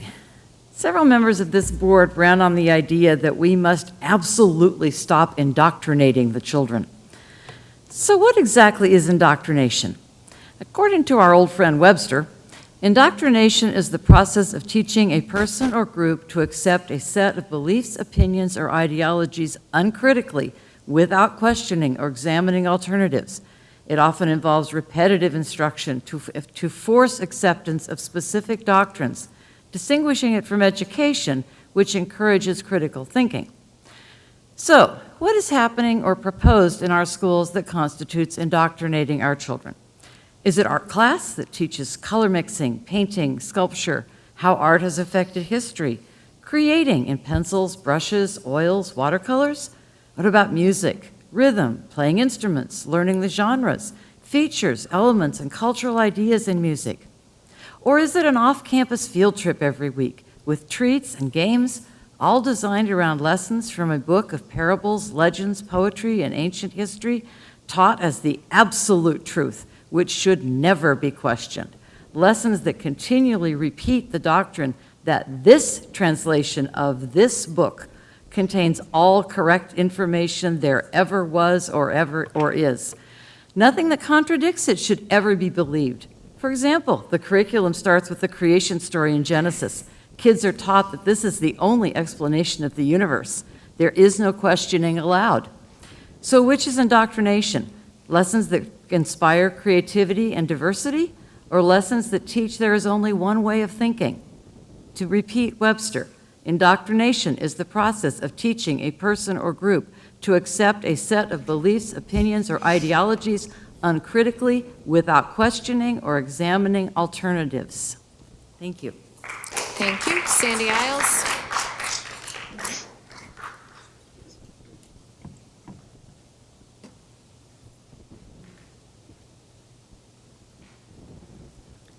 Next week, my daughter graduates from Isaac Bear, and I've been reflecting back over her 7 years in New Hanover County Schools. From the first day she walked into Murray Middle School, she was warmly welcomed and has had some amazing teachers over the years. These teachers have fed my daughter's insatiable appetite for learning through their creativity and expertise. I often was in awe of how staff navigated various challenges, like when our band teacher, Mrs. Mead, masterfully pivoted to teaching middle school students how to play instruments virtually during COVID. To this day, I still don't understand how she managed to pull that off. But that's what great teachers do, right?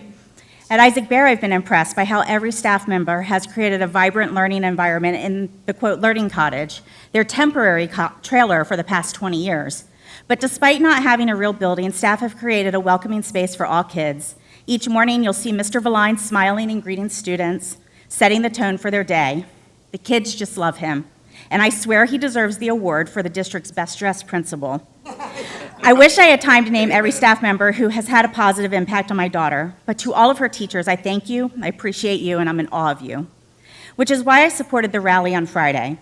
The work teachers do matters, and they deserve better. Our students deserve better. And sadly, the Republicans have spent the past 15 years gutting our public schools of necessary funding. It's shameful that our Republican board members refused to join our teachers in Raleigh and chose to betray them through partisan politics. Josie apparently was holding the line, but she and every other Republican board member should have been on the front lines with Judy and Tim as they rallied alongside teachers instead of fighting against them. So thank you, teachers. Thank you for being a supportive partner in my daughter's education. And thank you for using your voices to fight for our kids and our schools. Thank you. Karen Clark.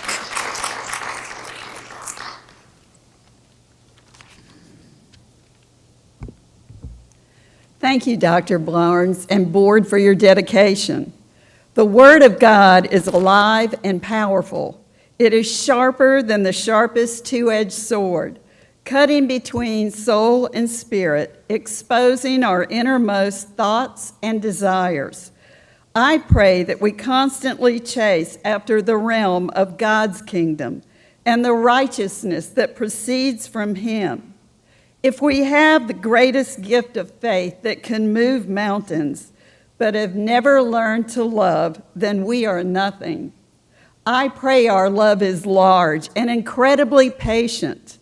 Our love is gentle and consistently kind to all, that we refuse to be jealous when blessing comes to someone else. Our love doesn't brag about achievements, nor inflate its own importance. Our love does not traffic in shame and disrespect, nor selfishly seek its own honor. I pray our love is not easily irritated or quick to take offense. Our love joyfully celebrates honesty and finds no delight in what is wrong. I pray our love is a safe place of shelter, for it never stops believing the best for others. Love never takes failure as defeat, for it never gives up. Love remains long after words of knowledge are forgotten. So above all else, I pray, we let love be the beautiful prize for which we run. Your kingdom come, Jesus. Amen. Thank you. Christina Mercier.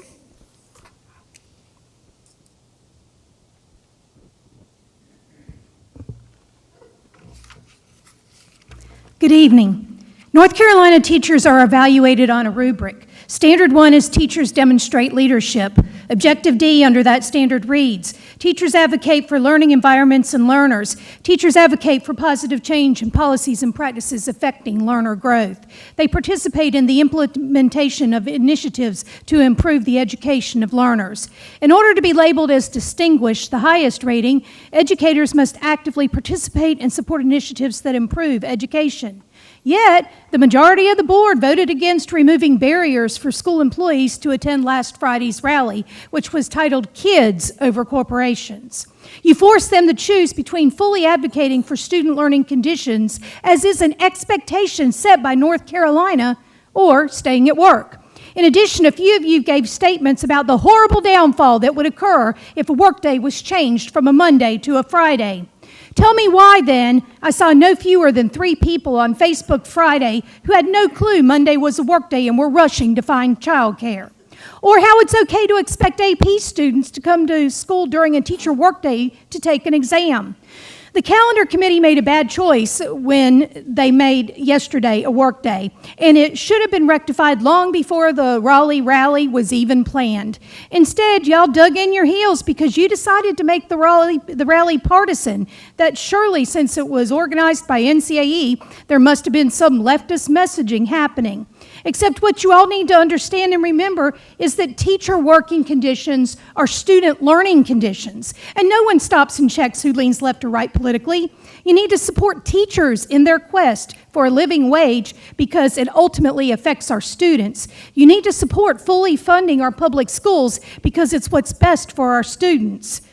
But 5 of you showed you don't do that, and I hope people remember. Open your eyes, ears, and minds, and please do better. Thank you. Wendy Dale. Wendy Dale.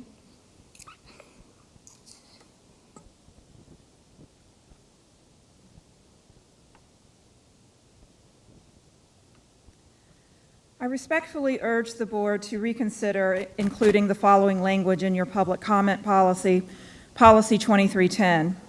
Comments must be limited to matters relevant to the work of the board and may not include comments about issues, activities, or organizations that are unrelated to the board's functions. This language creates serious problems for public participation and democratic accountability. First, the phrase relevant to the work of the board is undefined, subjective, and vague. When the definition of relevance is left to interpretation, it gives this board broad discretion to silence viewpoints they find inconvenient, uncomfortable, or critical. That undermines trust between the public and the board. Citizens are not policy experts or attorneys. They speak from lived experience. Sometimes that means raising concerns about community organizations, social conditions, or decisions made elsewhere that nonetheless impact schools. And sometimes they just want to offer a prayer or recite scripture. Restricting speech only to what the board itself deems relevant shrinks the public square and excludes valuable context. Second, such language will produce a chilling effect on speech. Public comments at this meeting are constitutionally protected under the First Amendment of the U.S. Constitution. Taxpayers should not have to worry whether their concerns will be ruled unrelated in the middle of their remarks. Public participation works best when people feel safe to speak freely, not when they fear being cut off. Also, efficiency should never come at the expense of democratic principles. Time limits, decorum rules, and content-neutral restrictions already exist as part of Policy 2310. Adding vague, relevant standards is completely unnecessary and counterproductive.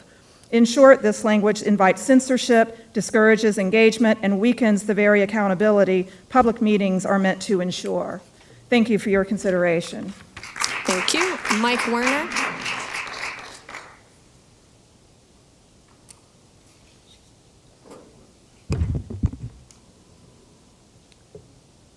Congress shall make no laws respecting the establishment of religion or prohibiting the free exercise thereof.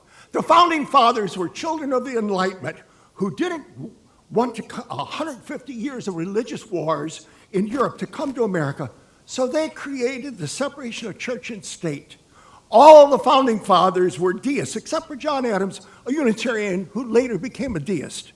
Since then, we have people today who are still trying to find loopholes and allow them to force their religious views on others, despite the intentions of the founding fathers. What may be legal may not be moral or in keeping with the spirit of the founding fathers. I taught philosophy and religion at the University of Chicago Theological Seminary, a consortium of 9 theological schools, where it is said there's no such thing as Christianity, there are Christianities. There's no way Catholics, Mormons, Shakers, liberal Christians, and Adventists are even remotely the same. And there are over 5,000 Christian sects in America alone. But some think that there is one true answer and one to force it down your throat, be it in Tehran or in Wilmington. We should not take our children out of the precious little time they have in school, burden teachers, and indoctrinate them with our own personal stories. State guidelines are for a minimum of 5.5 hours of instruction a day. If we want to be traditional, what has been traditionally done is for children to attend religious instruction after school. Likewise, isn't for teaching morality, but for power, domination, and control. We can't be so arrogant as to force our beliefs on others, and that is what the LifeWise program's aim is. Thank you. Thank you. Timothy David Israel. Timothy David Israel.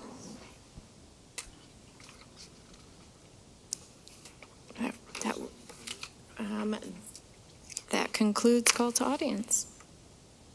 All right, we need to take a 5-minute break. Yes. All right, let's be back on the dais at 51 after.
please. 51. On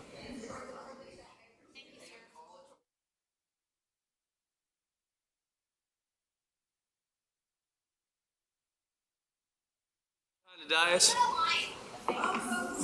Yeah. And here comes Judy. There's more women here than men. Oh, well. Mr. Chairman, Yeah. I move that we adopt a very controversial policy right now with the zoning board. Yeah, let's do it. All right, we are back in session. If we could have everybody have a seat, please. Next order of business is our consensus items. Mr. Chair, I move that we adopt the consensus items. Okay, I think we actually, okay, we have first and second. I think we did want to pull D and H. D and H, yes. So if I could ask you to amend that. I would amend mine. I move that we adopt the consensus items other than D and H. Second. First and second, any discussion on those items? One bit of discussion. Yes, sir.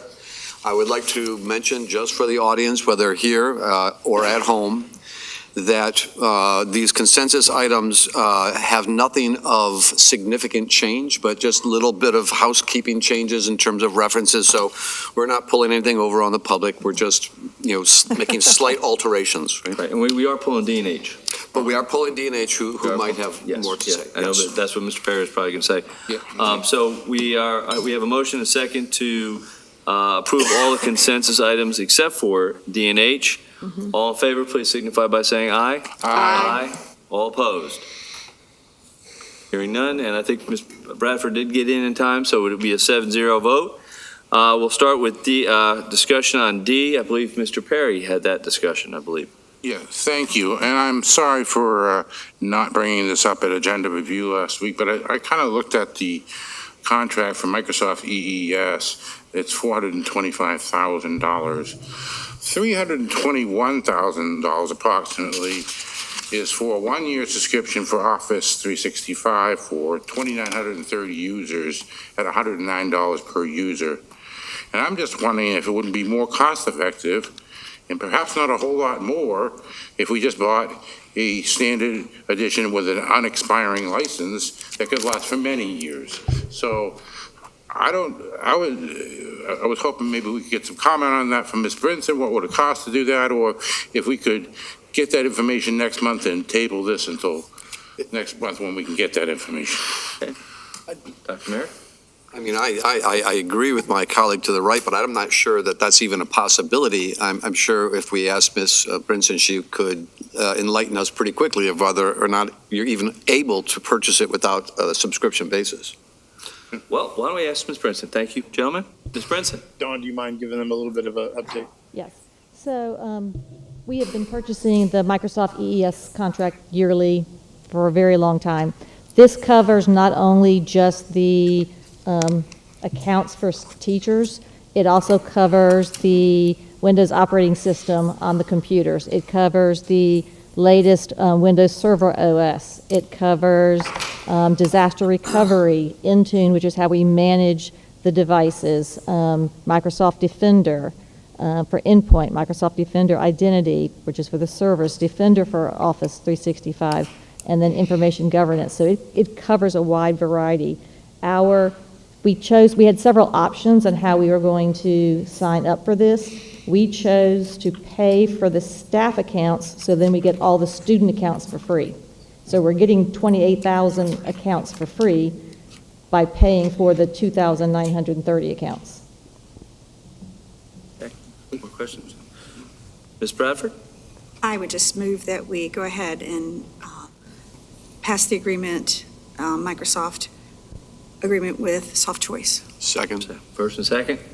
Okay, further discussion, Mr. Perry? Just a question. So, for Ms. Brinson, so you're saying that if we did not buy the subscription for these 2,930, because all the other things you mentioned are part of the 425,000. But if you look at the breakdown in the invoice, 321,000 is for just this M365 Office.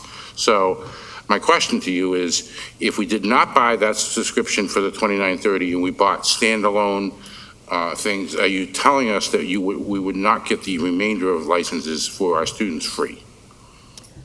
I would have, the way they do their agreements, and this is like the trying to think of what it's called. There's an A, and then there's the more advanced degree, which are license that which we're paying for, that gives us all the extra features. And so we chose to do that one. If we remove that, that could very well void the whole agreement, and we may have to do a different type of agreement in order to do it. We used to purchase individual licenses many, many years ago for every computer and every staff member to have Windows on their computer and to have Microsoft Office on their computer. It cost a lot more than what doing this agreement does. This gives us a better pricing for it.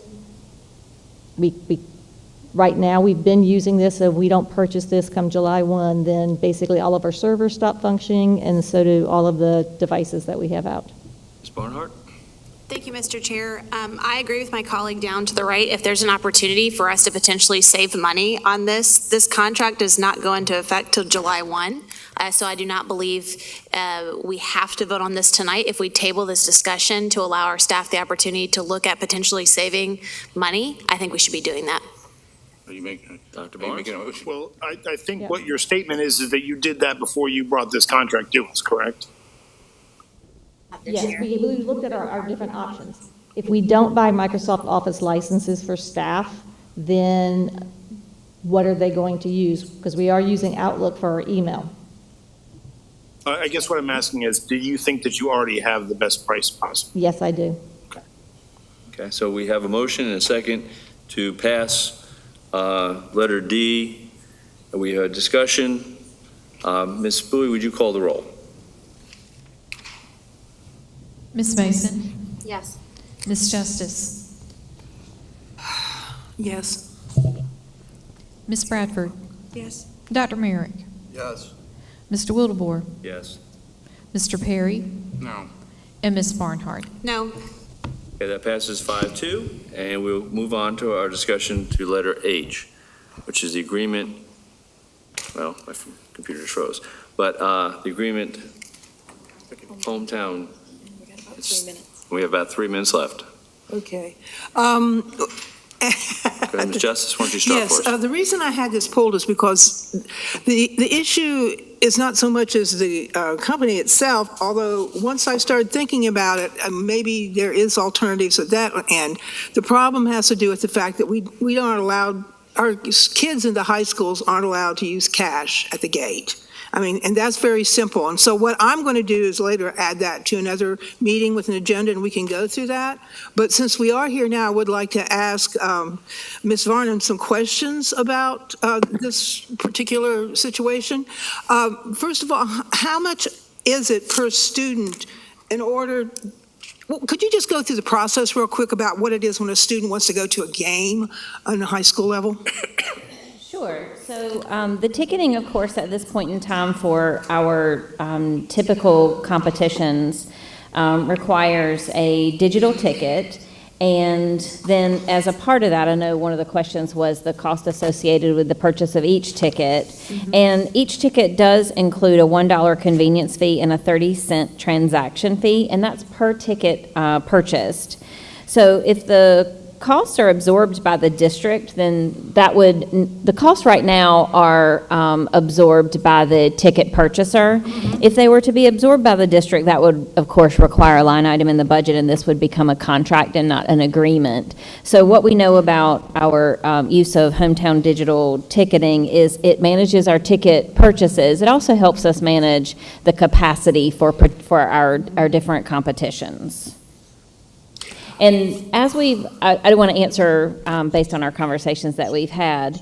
If a student arrives at, and again, this is, I'm advertising this at this point. If a student comes with no way of purchasing a digital ticket, we are not known to turn students away. If we find out that a student had no way to purchase a digital ticket, came with cash, or just came with an interest to be there, and again, possibly had cash but couldn't buy a digital ticket. If we find out about instances like that, please refer those to Aaron Livengood or to me. We would want to know that, but because the conversations with our athletic directors is that this is not meant to turn people away. This is meant to help us manage the large events that we're having. And again, this really became more and more widely used as a result of COVID and COVID precautions. And then we've maintained the use of this along with many districts because it is very cost effective.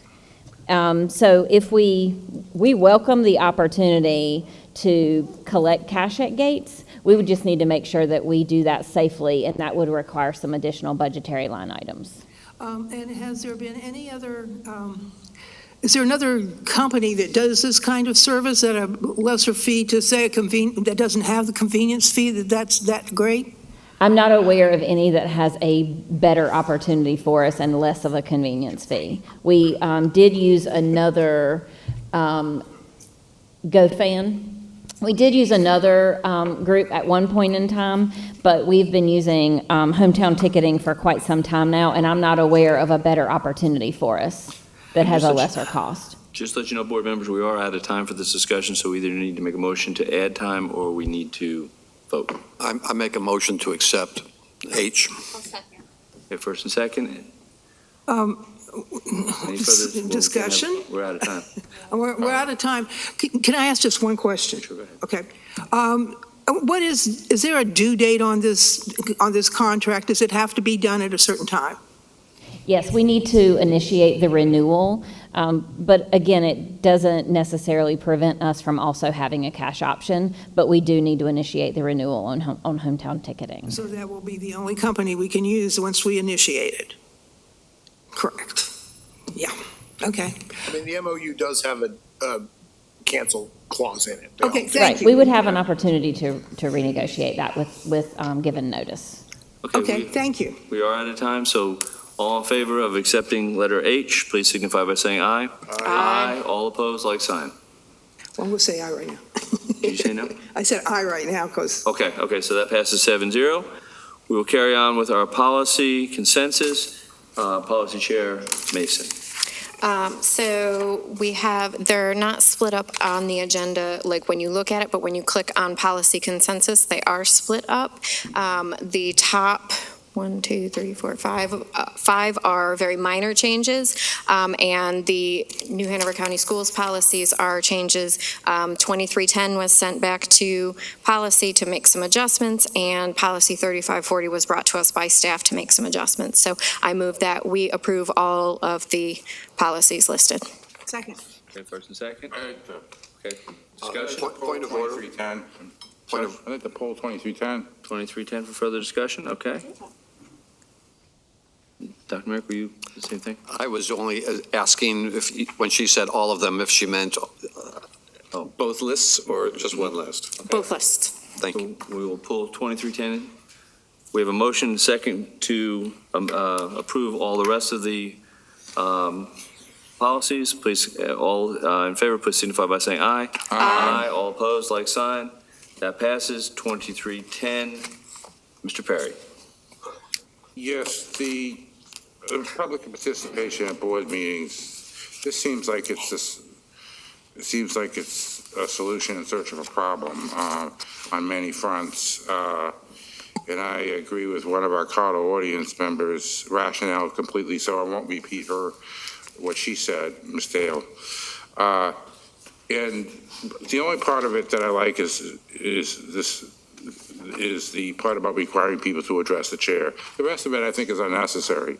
I mean, they've got 2 minutes, and if they want to come up and, pray or talk about something that they might get around to at the end, making the correlation, but we don't see it at the beginning, and somebody makes an objection because they don't necessarily see the correlation.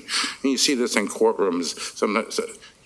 Somebody will raise an objection, and I'm going somewhere with this. So anyway, I think as far as, hey, maybe somebody who's a if they would have stand up there for 2 minutes and tell us about how maybe their business could save the school district money, I don't see why we shouldn't be listening to them. So that's all I have to say. All right, Dr. Merrick?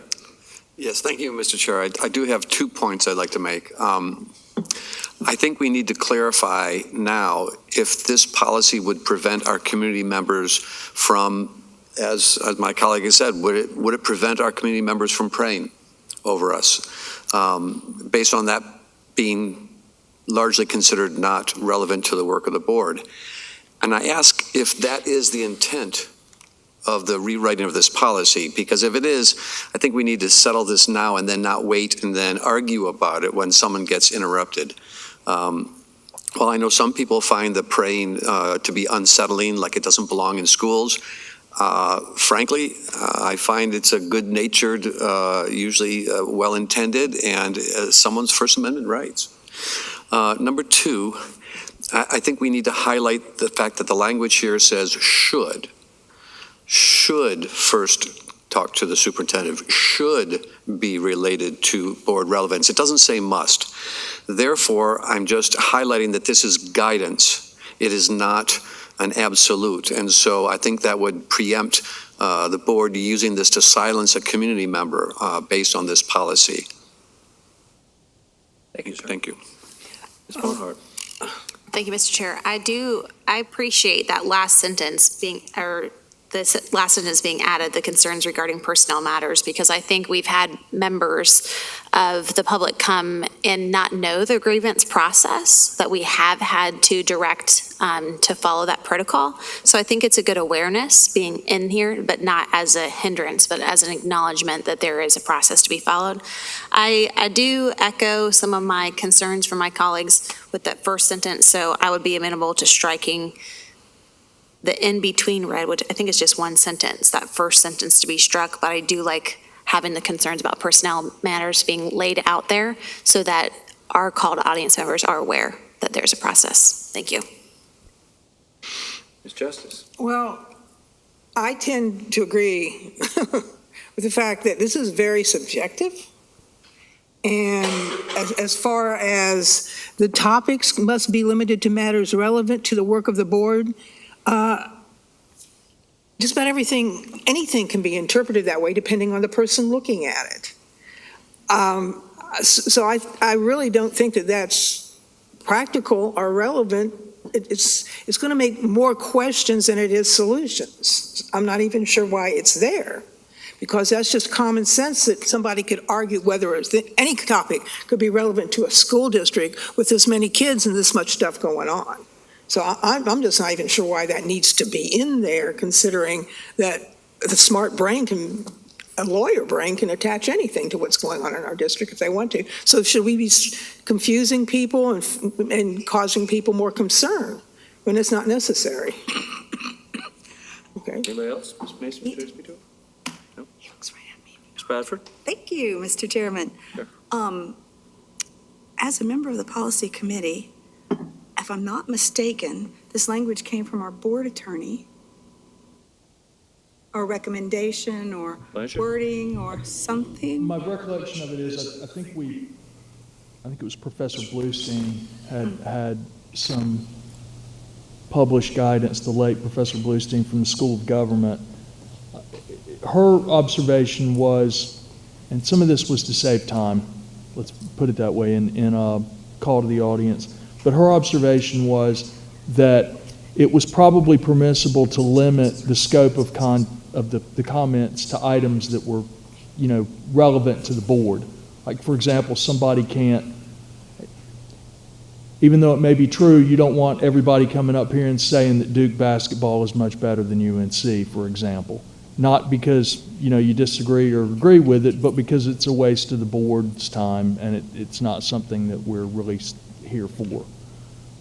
The other part about that one of the board members just mentioned about the concerns about personnel matters, that was exactly the intent. It was to suggest to people, hey, this is the correct direction to go in. It wasn't designed to muzzle people as much as a lot of people, I think, simply don't understand that that really is the right procedure. They think that if they start here with the board, they're going to get an answer on a personnel matter.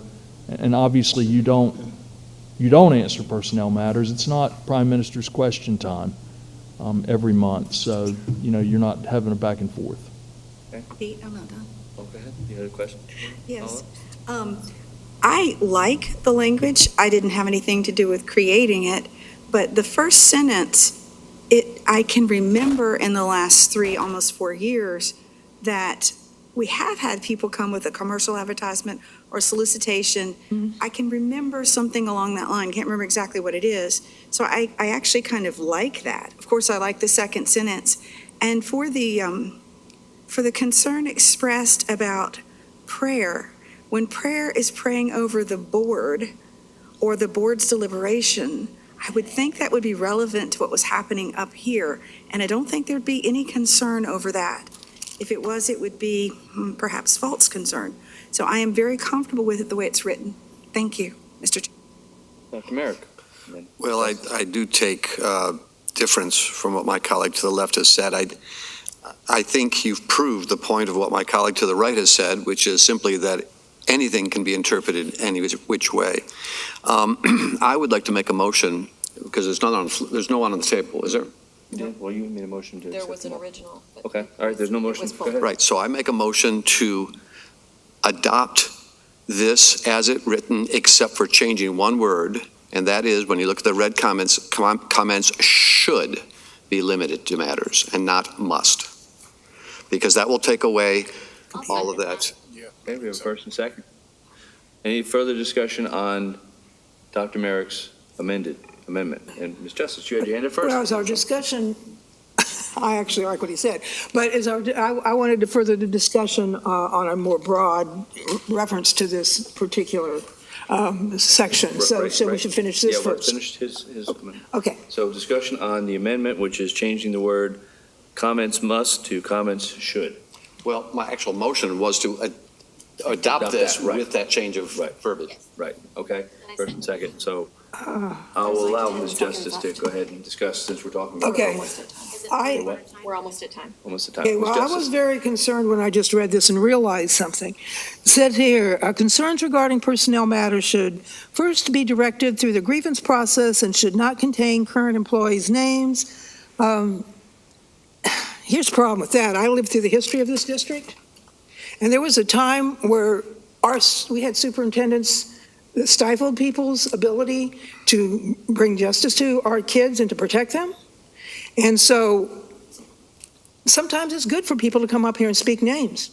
There's people in prison right now that if people hadn't spoken names, they wouldn't be there. And it hit me that when we start restricting on a grand scale like that, we really could lead ourselves, because the public has a right to protect us too, not just, I really trust what's going on with our district now, but you can never tell what's happened. And we need to protect our kids, and sometimes coming out and speaking in public is the only way, and naming names is the only way to do it, because our kids suffered horribly, still are, and those people that were, and we had to say names. We had to say names. Yes, ma'am. Okay, we are out of time. We have a motion to accept the Can I make a motion to extend for 1 minute so I can talk on this amendment? Yes, you may. Is there a second?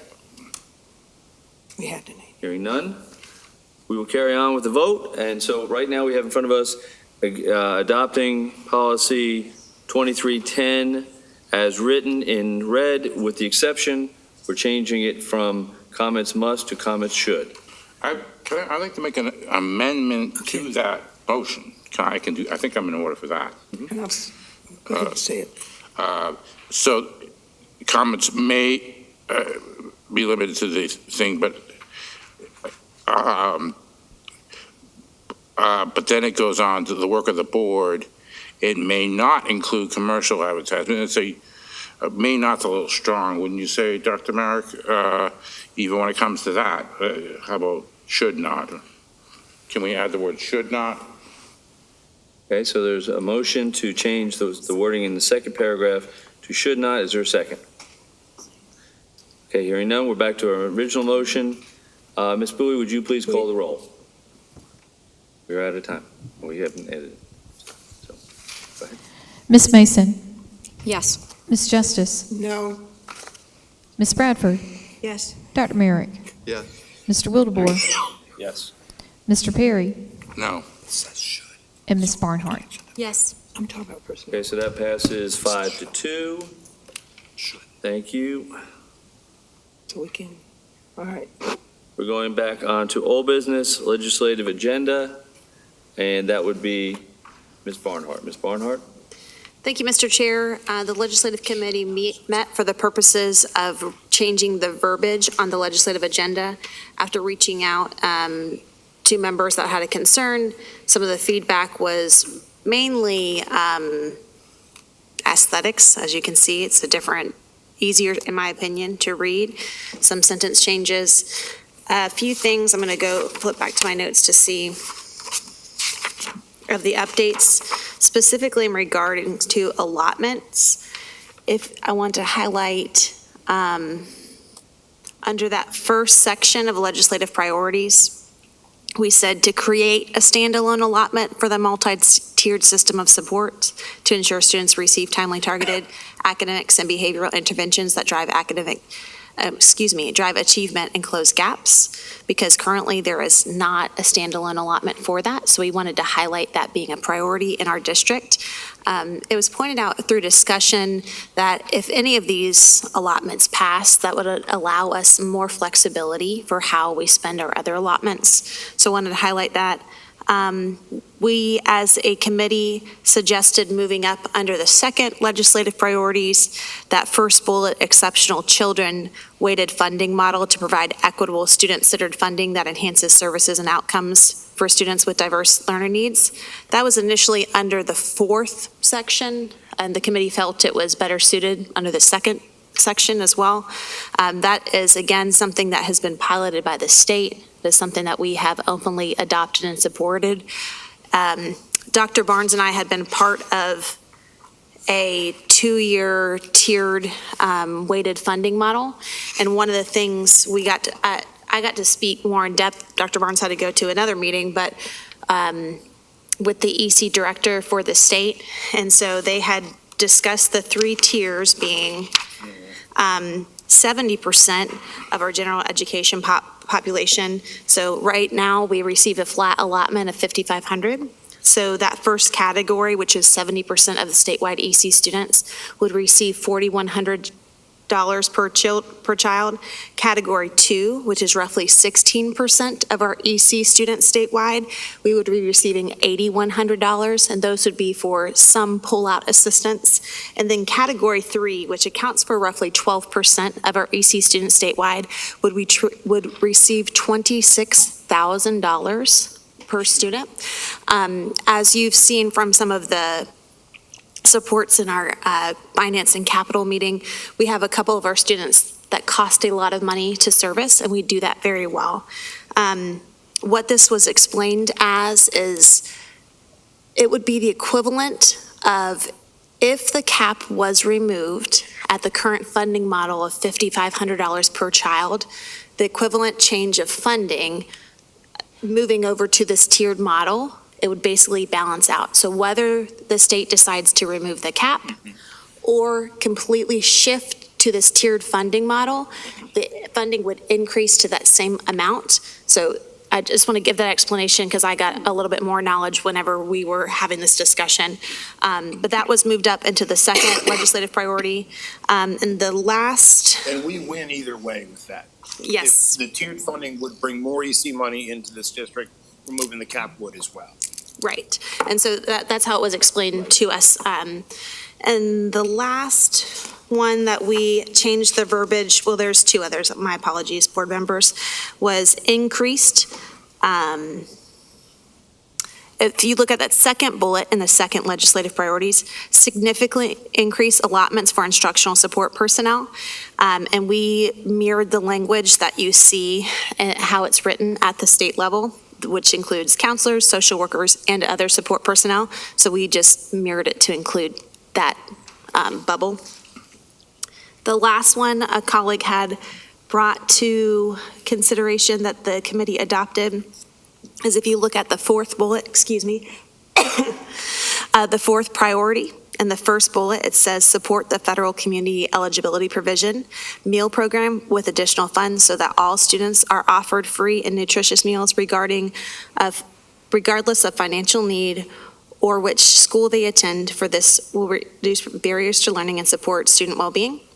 The committee felt that this language was stronger than the current language had. With that, Mr. Chair, I would recommend we approve this legislative agenda. Can you make that motion? I will move that we approve this legislative agenda. I will second that. Ms. Barnhart, Ms. Bradford, and we'll go down here. I thought you were okay. There we go. Dr. Merrick. First of all, I want to thank my colleague to the left for all the hard work and for being willing to go back and retool this a little bit. I am willing to and ready to support this agenda.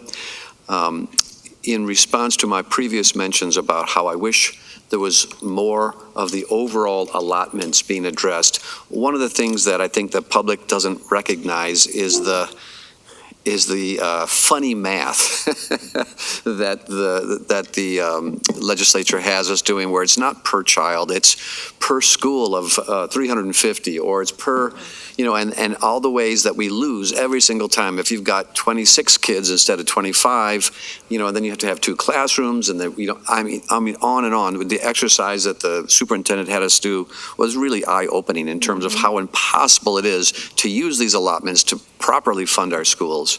And so my comments before about wanting the allotments to be addressed, I guess, I would hope that they would be torn down completely and started from scratch, but I think it's too much to ask, and I appreciate what you're doing here is to pick away at the edges and improve our standing a little bit year by year, and I'm really ready to support it. Thank you, sir. Mr. Perry. I'm just looking at the version on Assembly, so I don't know if I can't read what's on the board.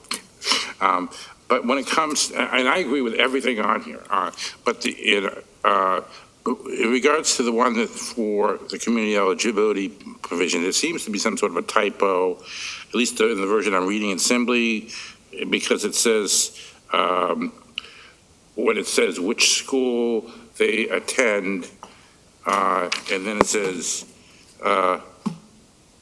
of this will require, I think there should be they attend and then take the of up and capitalize the T and this, and I think we're good. Do you see what I'm saying? I think you're right. I think you're right, yeah. I see that. Anita, did you catch that? Thank you. So it should read, this will, without a comma, reduce barriers to learning and support student well-being, correct? Yep, and take out the of, okay, and put a period after attend. Okay, I'll go to Ms. Justice and then you. Ms. Justice. I'm not going to be as kind as my colleague to the left here. I think that ignoring the outrageously low allotments all across the board that we have in this document is heartbreaking. I think until the reality is faced and we fight for what the teachers actually require, then it's not a true document. I know that part of this is sadly, I shouldn't say this word political, but that's reality. So I'm not going to agree with this document because it's denying reality. We need so much more, and as long as the legislature is the one that's created our shortages and we're not addressing it, then it's not true. Thank you, ma'am.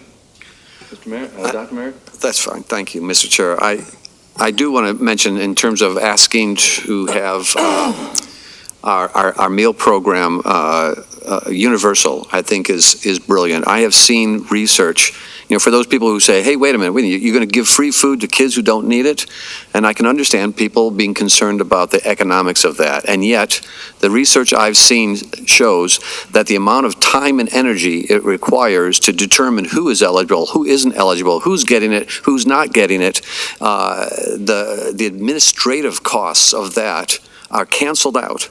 And that when we give food to all the kids, it doesn't actually cost us more, and it just seems more human and creates less divisiveness. And I'm really glad that that's in your agenda.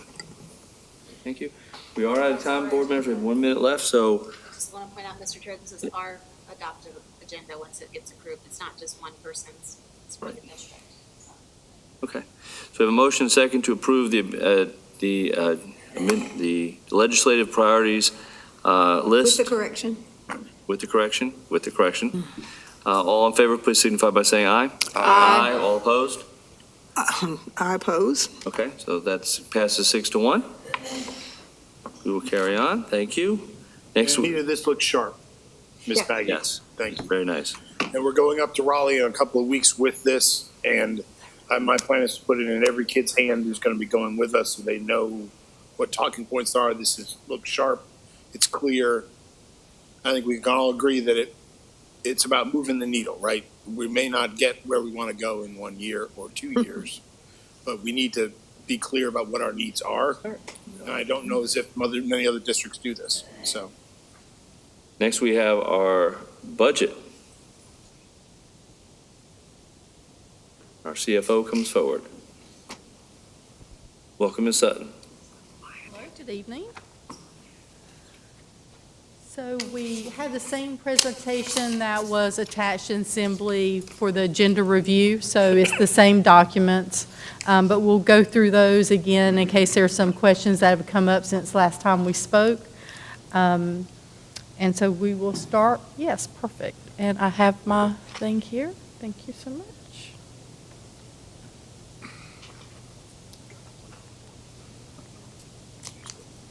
Will you be able to move those? I'm not able to transition to the next slide. Oh. So you're going to do it for me? Thank you. Sorry about that.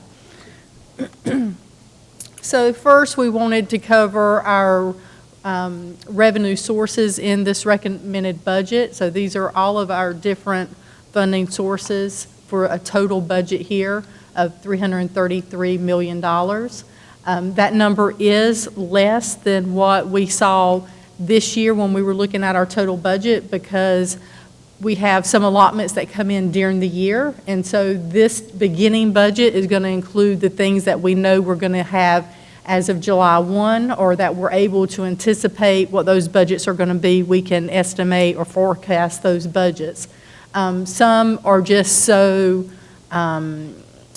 our funding is dependent on how other school systems, ADM is doing, their certain populations in other LEAs, or public school units. And so some of those are trickier to try to estimate, so we just do not estimate those in the initial budget. We're hoping to have some more planning allotments coming out this month, and we will, of course, bring those back to the board as budget amendments so you'll know those revenues as they're coming in. As you can see here, we do have, and let me just add, if I did not include a revenue source or a program in our initial budget for 2026-27, I didn't include that same program when comparing 25 to 26. Because otherwise it wouldn't be apple to apples. It would show differences that weren't real. So I made sure I had the same programs in both years. And so as you can see here, pretty consistent. We do have that increase, and we'll talk more about that request from the county for increase of 3.1%.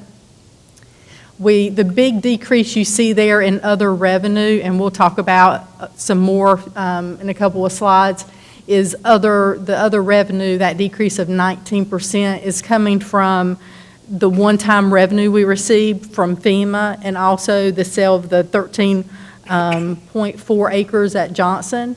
So that was right at, I want to say, 2.1 million. So that makes up the large part of that difference you see there. And then the remaining difference is carryover from year to year with grants and donations that we usually budget in July or August once we close out the current fiscal year. So if you'll go to the next slide, we've got the breakdown for this recommended budget by purpose.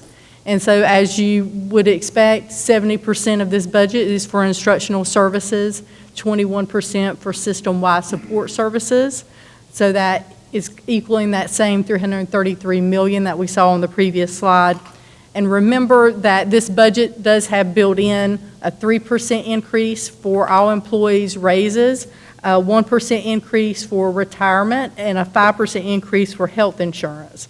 And then the remaining difference is inflationary things for contracted services, utilities, things like that we build into the budget. I want to be clear that we can't trigger a raise for any employee until the state passes their own resolution on their own budget, which may mean that that may not occur in July.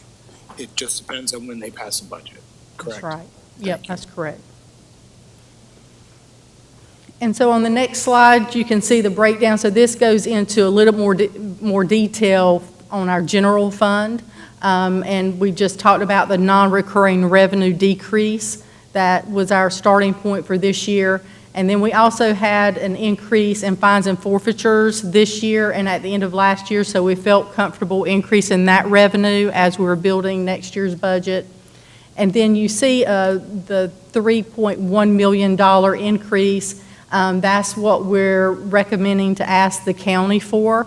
So that's a 3% increase on the operating budget.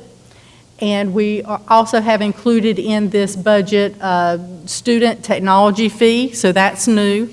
That would be a $25 per student annual fee for technology that would help offset the cost of insurance related for our devices.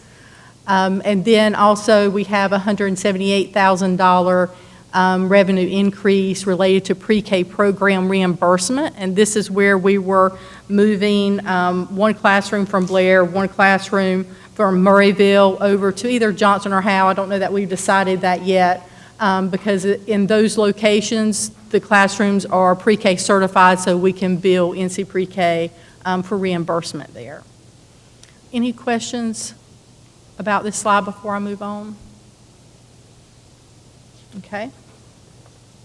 And then the next slide shows this is the actual county request that we're recommending. And we have a letter that we would submit with this document, with these numbers included in that request. So we've talked about the $3.1 million. That's a 3% increase for the operating appropriation. For pre-K, we are also asking for a 3% increase. $31,005, and once again, that's to help offset. These teachers would also receive the raise, the state raise, and the benefit increases, so we have the same increase here for them. And then the county capital appropriation compared to this year, we're asking for $238,000 extra, which is actually, I think it's a little more than 3%. So when you add all of those together, the total change is 3.1%. So that would be the total ask of the county. And so we would need the board to approve that recommendation. Yes. Oh, I'm sorry. Questions? Mr. Chair, Yes, ma'am. I would move that we adopt the 26-27 recommended budget. I'll second that. Conversation, that's a discussion. Discussion. Thank you, Ms. Sutton. I really appreciate how thorough and how patient you've been with our sometimes lack of thorough understanding. You've been incredible with this whole process. I would like for you to speak to the pre-K program and where the money was cut last year. Sure. And whether or not that money is going back in, or whether we're still covering it from, Title I carryover, et cetera. When you put these, $1,033,000 or $1,064,000 on here. I'll cover that. Okay. So last year, obviously, sort of abruptly, we were down about $1 million for pre-K. So what we used was what we call Title I carryover, which is money that at the end of every year in Title I, we gather together anything that people didn't spend and put it together in a big bucket and then carry it from year to year. You actually have 18 months to spend it, so you can spend it into the next year. So we used Title I carryover. We budgeted again the carryover to carry us over with pre-K again. So what would happen is this money here, that 178 or whatever number it was, to balance, is not really saving money. What it is allowing us to build NC pre-K for more of the kids that we would have, so to allow us to still balance the same number of slots. If we received extra funding and didn't use that Title I money for carryover, that money could be pushed out to schools that are Title I needs. Correct. I mean, we were really in a pinch because we heard at the last minute that we were not going to receive money for pre-K. And so, as much as I don't want to take that money from our Title I schools, we had to find it somewhere, and I absolutely approve the way we did it. But I would rather not deprive our Title I schools with the funds that they need and they deserve. And so my question is this 26-27 budget based on using that carryover, or are we asking the county to reinstate the money they were giving us for pre-K? So we have, our goal was to keep the same number of pre-K slots we had already. With the added burden of the taxpayer on the bond, rather than go back and ask for that 960 back again, we allotted Title I carryover to cover it again. Because what I wanted to make sure of is that we didn't burden the taxpayer twice, if that makes sense. So the 3% does still allow us to use Title I carryover for pre-K as opposed to anything else. Now, if we get added revenue back in any way from the state or from wherever, go forward one slide, please. Go, okay, one more. Forward, yeah. Okay, another Other one. way, sorry. The other way, you go backwards, yeah. There you go. There you go. There he is. Yeah. Those came in as the three priorities that if we get additional funding, you want us to address first. So before I would take that out of where we're using it for pre-K, I would do these three things first. I just have to say, and I do understand it's not quite black and white because a lot of pre-K is Title I. And so using Title I carryover for pre-K is not entirely out of the realm of what it's meant for. But it seems really unfortunate that money was taken away from our budget, and we had to cover it by, in a sense, depriving some of the other uses in pre-K, in Title I schools. And so I get it. You're saying you're not asking the county for this money back because we don't want to ask for too much, because we were already asking for a bond, we're asking for 3% raise, we're asking for a lot. And this has come up a couple, you mind if I? Go ahead. This has come up a couple of times, and you can correct me, Ashley, if I say this wrong. What we are trying to do is to do a measured response. Do we need that extra $960,000? Sure. And I need an additional $5 million more. However, part of being good fiscal stewards of the money we're given is to be balanced. As we talk with our county commissioners, they have increased our funding year after year after year. There are districts that we've talked about a district that had to go to their county commissioners and ask for $10 million by Friday, or they would have to lay off 100 people. I've heard of a district that's asking for a nearly 30% increase in their operational funding. Winston-Salem was down 900 employees from last year. And I texted you guys some districts that are in the hole in their fund balance.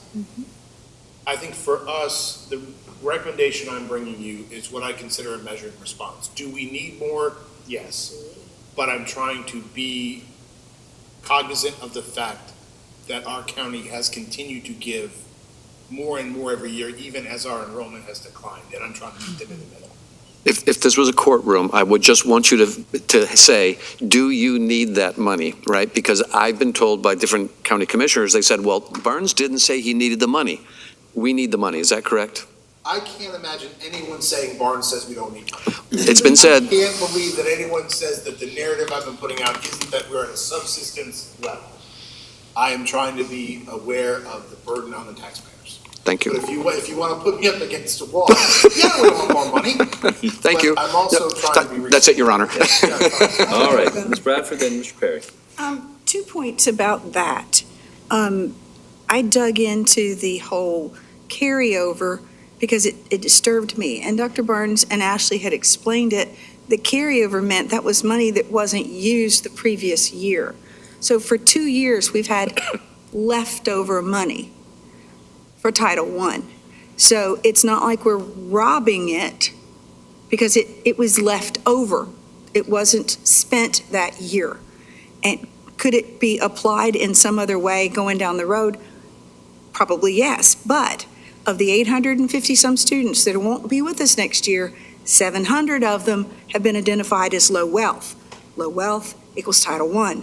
So it may come out in the wash, is all I'm saying. Thank you, Mr. Chair.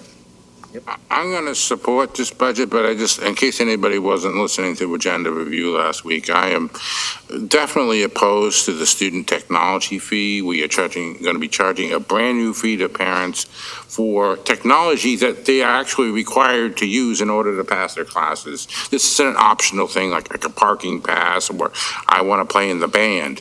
Or I want to participate in the sport. This is what you need in order to pass your classes, and now we're going to be charging people, in addition to the taxes they already pay the state and our local government, to pay an extra $25 in an environment where gas and the cost of living is skyrocketing, and we are asking them, oh yeah, and by the way, we're tacking on a $25 per kid fee on top of that. So I hope that if we find some additional money, we can cut that student technology fee, but I'll vote for the budget anyway. We have 1 minute, Ms. Barnhart. Thank you. I echo that sentiment from my colleague. I do not agree with having a student technology fee, and I support ways to cutting the technology use that we have in our school district to better the operating budget, so we can continue to invest in our staff. I do also want to say it was like a triple whammy with pre-K, because one of the other things was we were using the red light stop cameras that the city stopped with. That's roughly $1 million, and that was being used for our pre-K programs too. So we are really trying to look for ways to maintain and sustain slots. And again, highlighting those kindergarten beginning and middle of the year. At large, this is because we're helping support our pre-K learners, because every single child that we serve in our pre-K program is identified at risk, not by our standards, by the state standards, because we want to do that early intervention. So I just want to highlight those two things. I think we all would agree that universal pre-K is a hope we all would like to move towards. So. Okay, we have a budget, we have a motion and a second to approve it. All in favor, please signify by saying aye. Aye. All opposed, like sign. Okay, that passes 6-1. Thank you. Thank you. Thank you, Ms. Sun. We will carry on with our next item.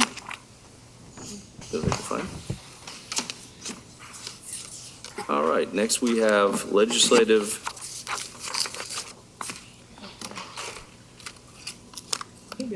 No. New business. It's reason me again. It's Here a we work go. day. I got it. Legislative workday. Mr. Perry, you brought this forward. Why don't you begin the conversation? Yes, good evening. As I just said, the cost of living is going up everywhere, and especially in New Hanover County with the price of housing. It's understandable that the wages that our employees are not going up nearly as much as the cost of living is going up. So I think we need to show our employees that we are on their side. And I know that we have, and I appreciate everything that everybody's done. I know Dr. Barnes has gone up there to Raleigh and tried to lobby for more money and more support. I know Ms. Barnhart, Ms. Mason, a lot of you have done that, and it's all good. But I think that if we can show some solidarity by having a rally in Raleigh, designating one work day, and I think maybe even in August on one of our already designated work days, we could have this legislative day, allow all of our staff to go up there. My understanding from listening to Mr. Blanchard is that this is completely legal for us to do as long as we are not supporting a candidate or a referendum, and that we can spend money in order to pursue our legislative agenda. So we can afford to bus our people up to Raleigh and feed them and engage in a show of solidarity for all of our legislative priorities, but with a little bit of a priority on and pay for our increases for our employees who desperately need it. Not just the teachers, but also our bus drivers, our cafeteria workers, all the support staff that deserve it. And I think this would show, give a lot more a morale boost to all of our employees if we would have just look into it. But I don't want to decide all the details tonight. But before we dig into it and try to organize it, I wanted to make sure that we are all in agreement to do this. So that's why I brought it forward. So I'm going to make a motion that we stop pursuing it, or kindly direct Dr. Barnes, and I will help, to start organizing this and getting it together. But I don't want him to go through a whole lot of effort unless we're all agree to that. So that's my motion. Okay, so can you restate your motion, please, because you kind of went on around. That we kindly direct Dr. Barnes to organize this legislative workday for the 26-27 calendar year and fill in all the details under the general parameters that I just said. There are some other things that it was brought to me that policy 7220 might be a hindrance to us, and if that is, I would suggest that we move that to policy, or maybe Dr. Barnes can have it moved to policy to make, because I don't think the intent of 7220 is to limit our employees working towards our legislative agenda. It's about pursuing their own personal politics, and so maybe we could, Dr. Barnes could suggest that we send that over there to carve out an explicit exception for this. But I think it's a good idea, and it'll show solidarity with our employees. I think most of you have been receptive to it, so that's my motion. Okay, is there a second? I'll second it for discussion because I'm confused. And I'd like to make I guess amendment. I would like to make an amendment that we refer it, I mean, I think that there's a lot of questions. I think it's great. I think personally, I met with Mr. Perry, Ms. Mason, I met with Mr. Perry. We've talked about this. I think there's a lot of value in this idea. I think there's some really good idea here. But as Mr. Perry has already said, there's a lot to be worked out. You know, is it legal? Is this part legal? Is that part legal? And we have a committee that actually is in charge of this kind of idea. Legislative workday, to me, would be underneath the legislative committee. So I make would it be a substitute motion or would it be a amendment? Substitute. Okay, amendment that we refer this discussion to, instead of putting it on Dr. Barnes' shoulders, we refer it to our legislative committee. So, Okay, first and second, further discussion on referring it to Ms. Mason. Just a point of discussion on that. I think if you ask Mr. You mentioned legalities, so it's one of the. I think Mr. Blanchard could speak to that. Yeah. Okay. Ms. Mason, you have the floor. Thank you. Oh, sorry. I know that in conversation with my colleague, some of the concerns that I brought up were cost. Gas costs money. And depending on how many staff we have to bring up, that's going to require some cost there in addition to the cost of bus drivers. And so I think that this is a much deeper issue than just to simply direct the superintendent. I think that that's a lot more work. He has a lot on his plate, and I think that's something that if we want to do it, that our committee does it. So. Oh, okay. Ms. Justice, I hand up. Yeah, it sounds practical to send it to the legislative committee. I'm confused because it's not a direct, easy to understand request. So that would be a good place to send it. And I'm not only concerned about the cost, though, I'm also concerned about our staff, because that's one day out of what they can be doing here at home, which they only have enough time to do already. And this was in response to what happened last Friday. I know he directly brought it up because of it.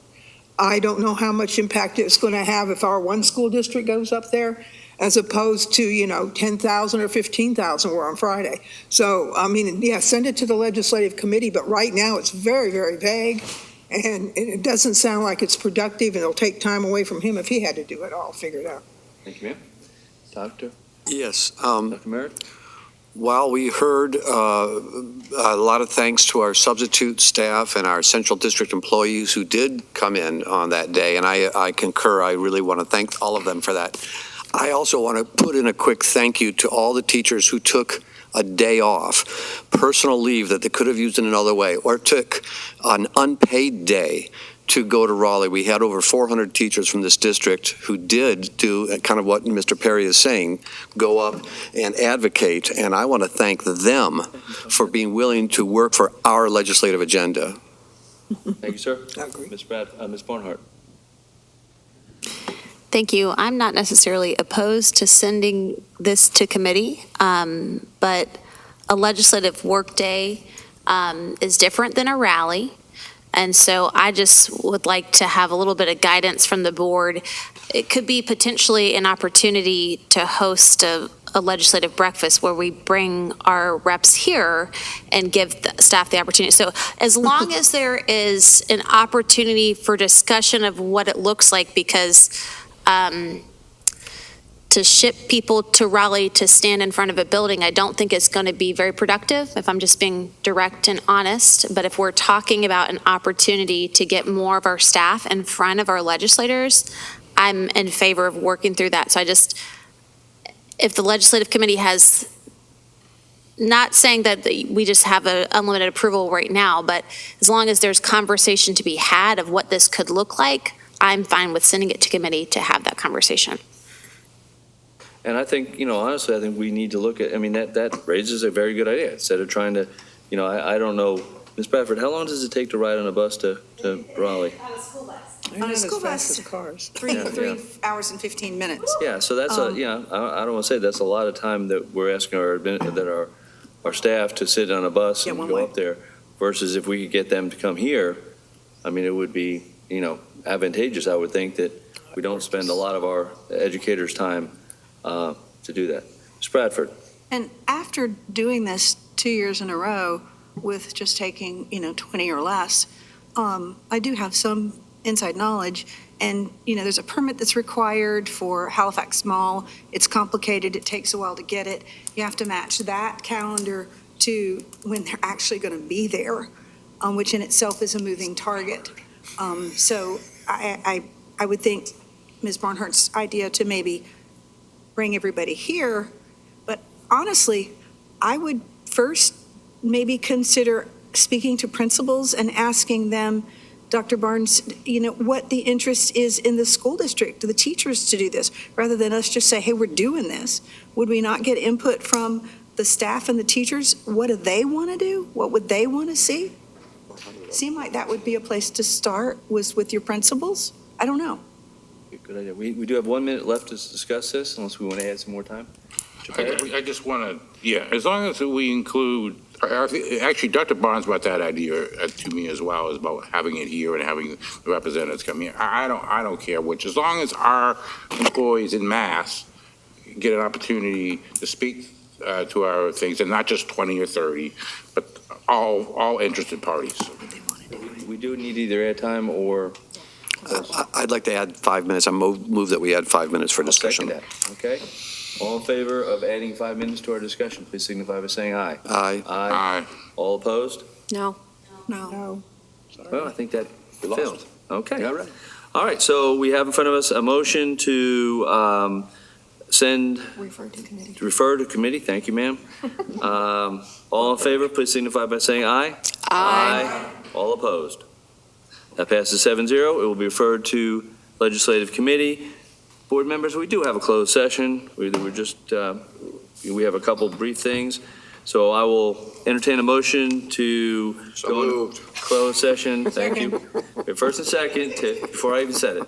Go up, but I'm just going to read it because I like to read it. You got to read it legally, yeah. General Statute 143, 318, 11C for the following purposes.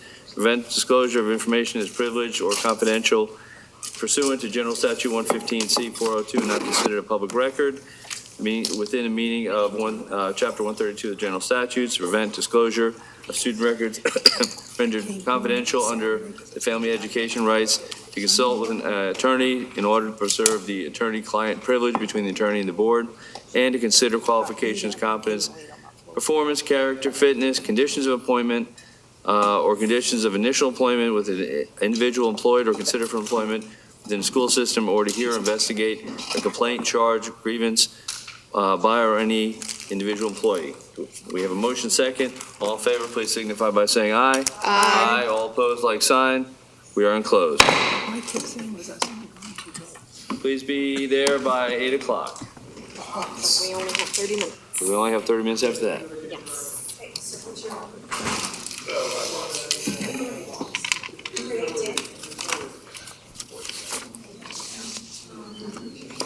Okay.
Okay,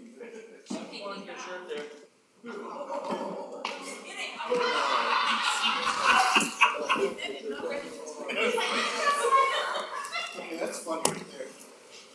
Someone took their star away. It's really funny. That's a guy.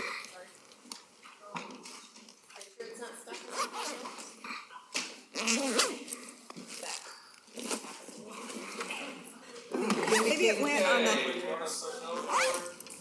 Correspondence. I actually have something that I need to share under correspondence. All right. The board has been notified that it's, I'm start all over again.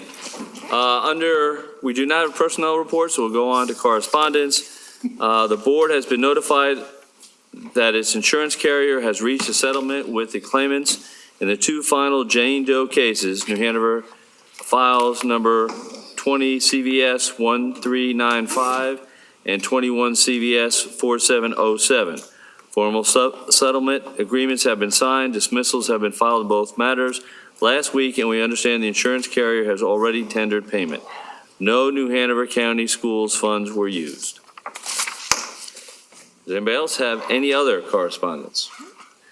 If not, announcements. All right.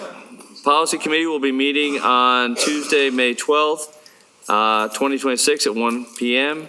Board of Education Center, the general public has the option to view remotely on New Hanover County Schools TV YouTube. The Board of Education will hold this agenda review on Tuesday, May 26, 2026 at 2 o'clock. Board of Education Center, the general public will have the option to review remotely on New Hanover County Schools TV YouTube. The Board of Education will hold its June regular board meeting on Tuesday, June 2nd at 5 p.m. The Board of Education Center, the general public will have the option to review remotely on New Hanover County Schools TV YouTube. I will entertain a motion to adjourn. So moved. First and second, any discussion? Hearing none, all in favor of adjournment, please signify by saying aye. Aye. All opposed, no. Passes 6-1, we are adjourned.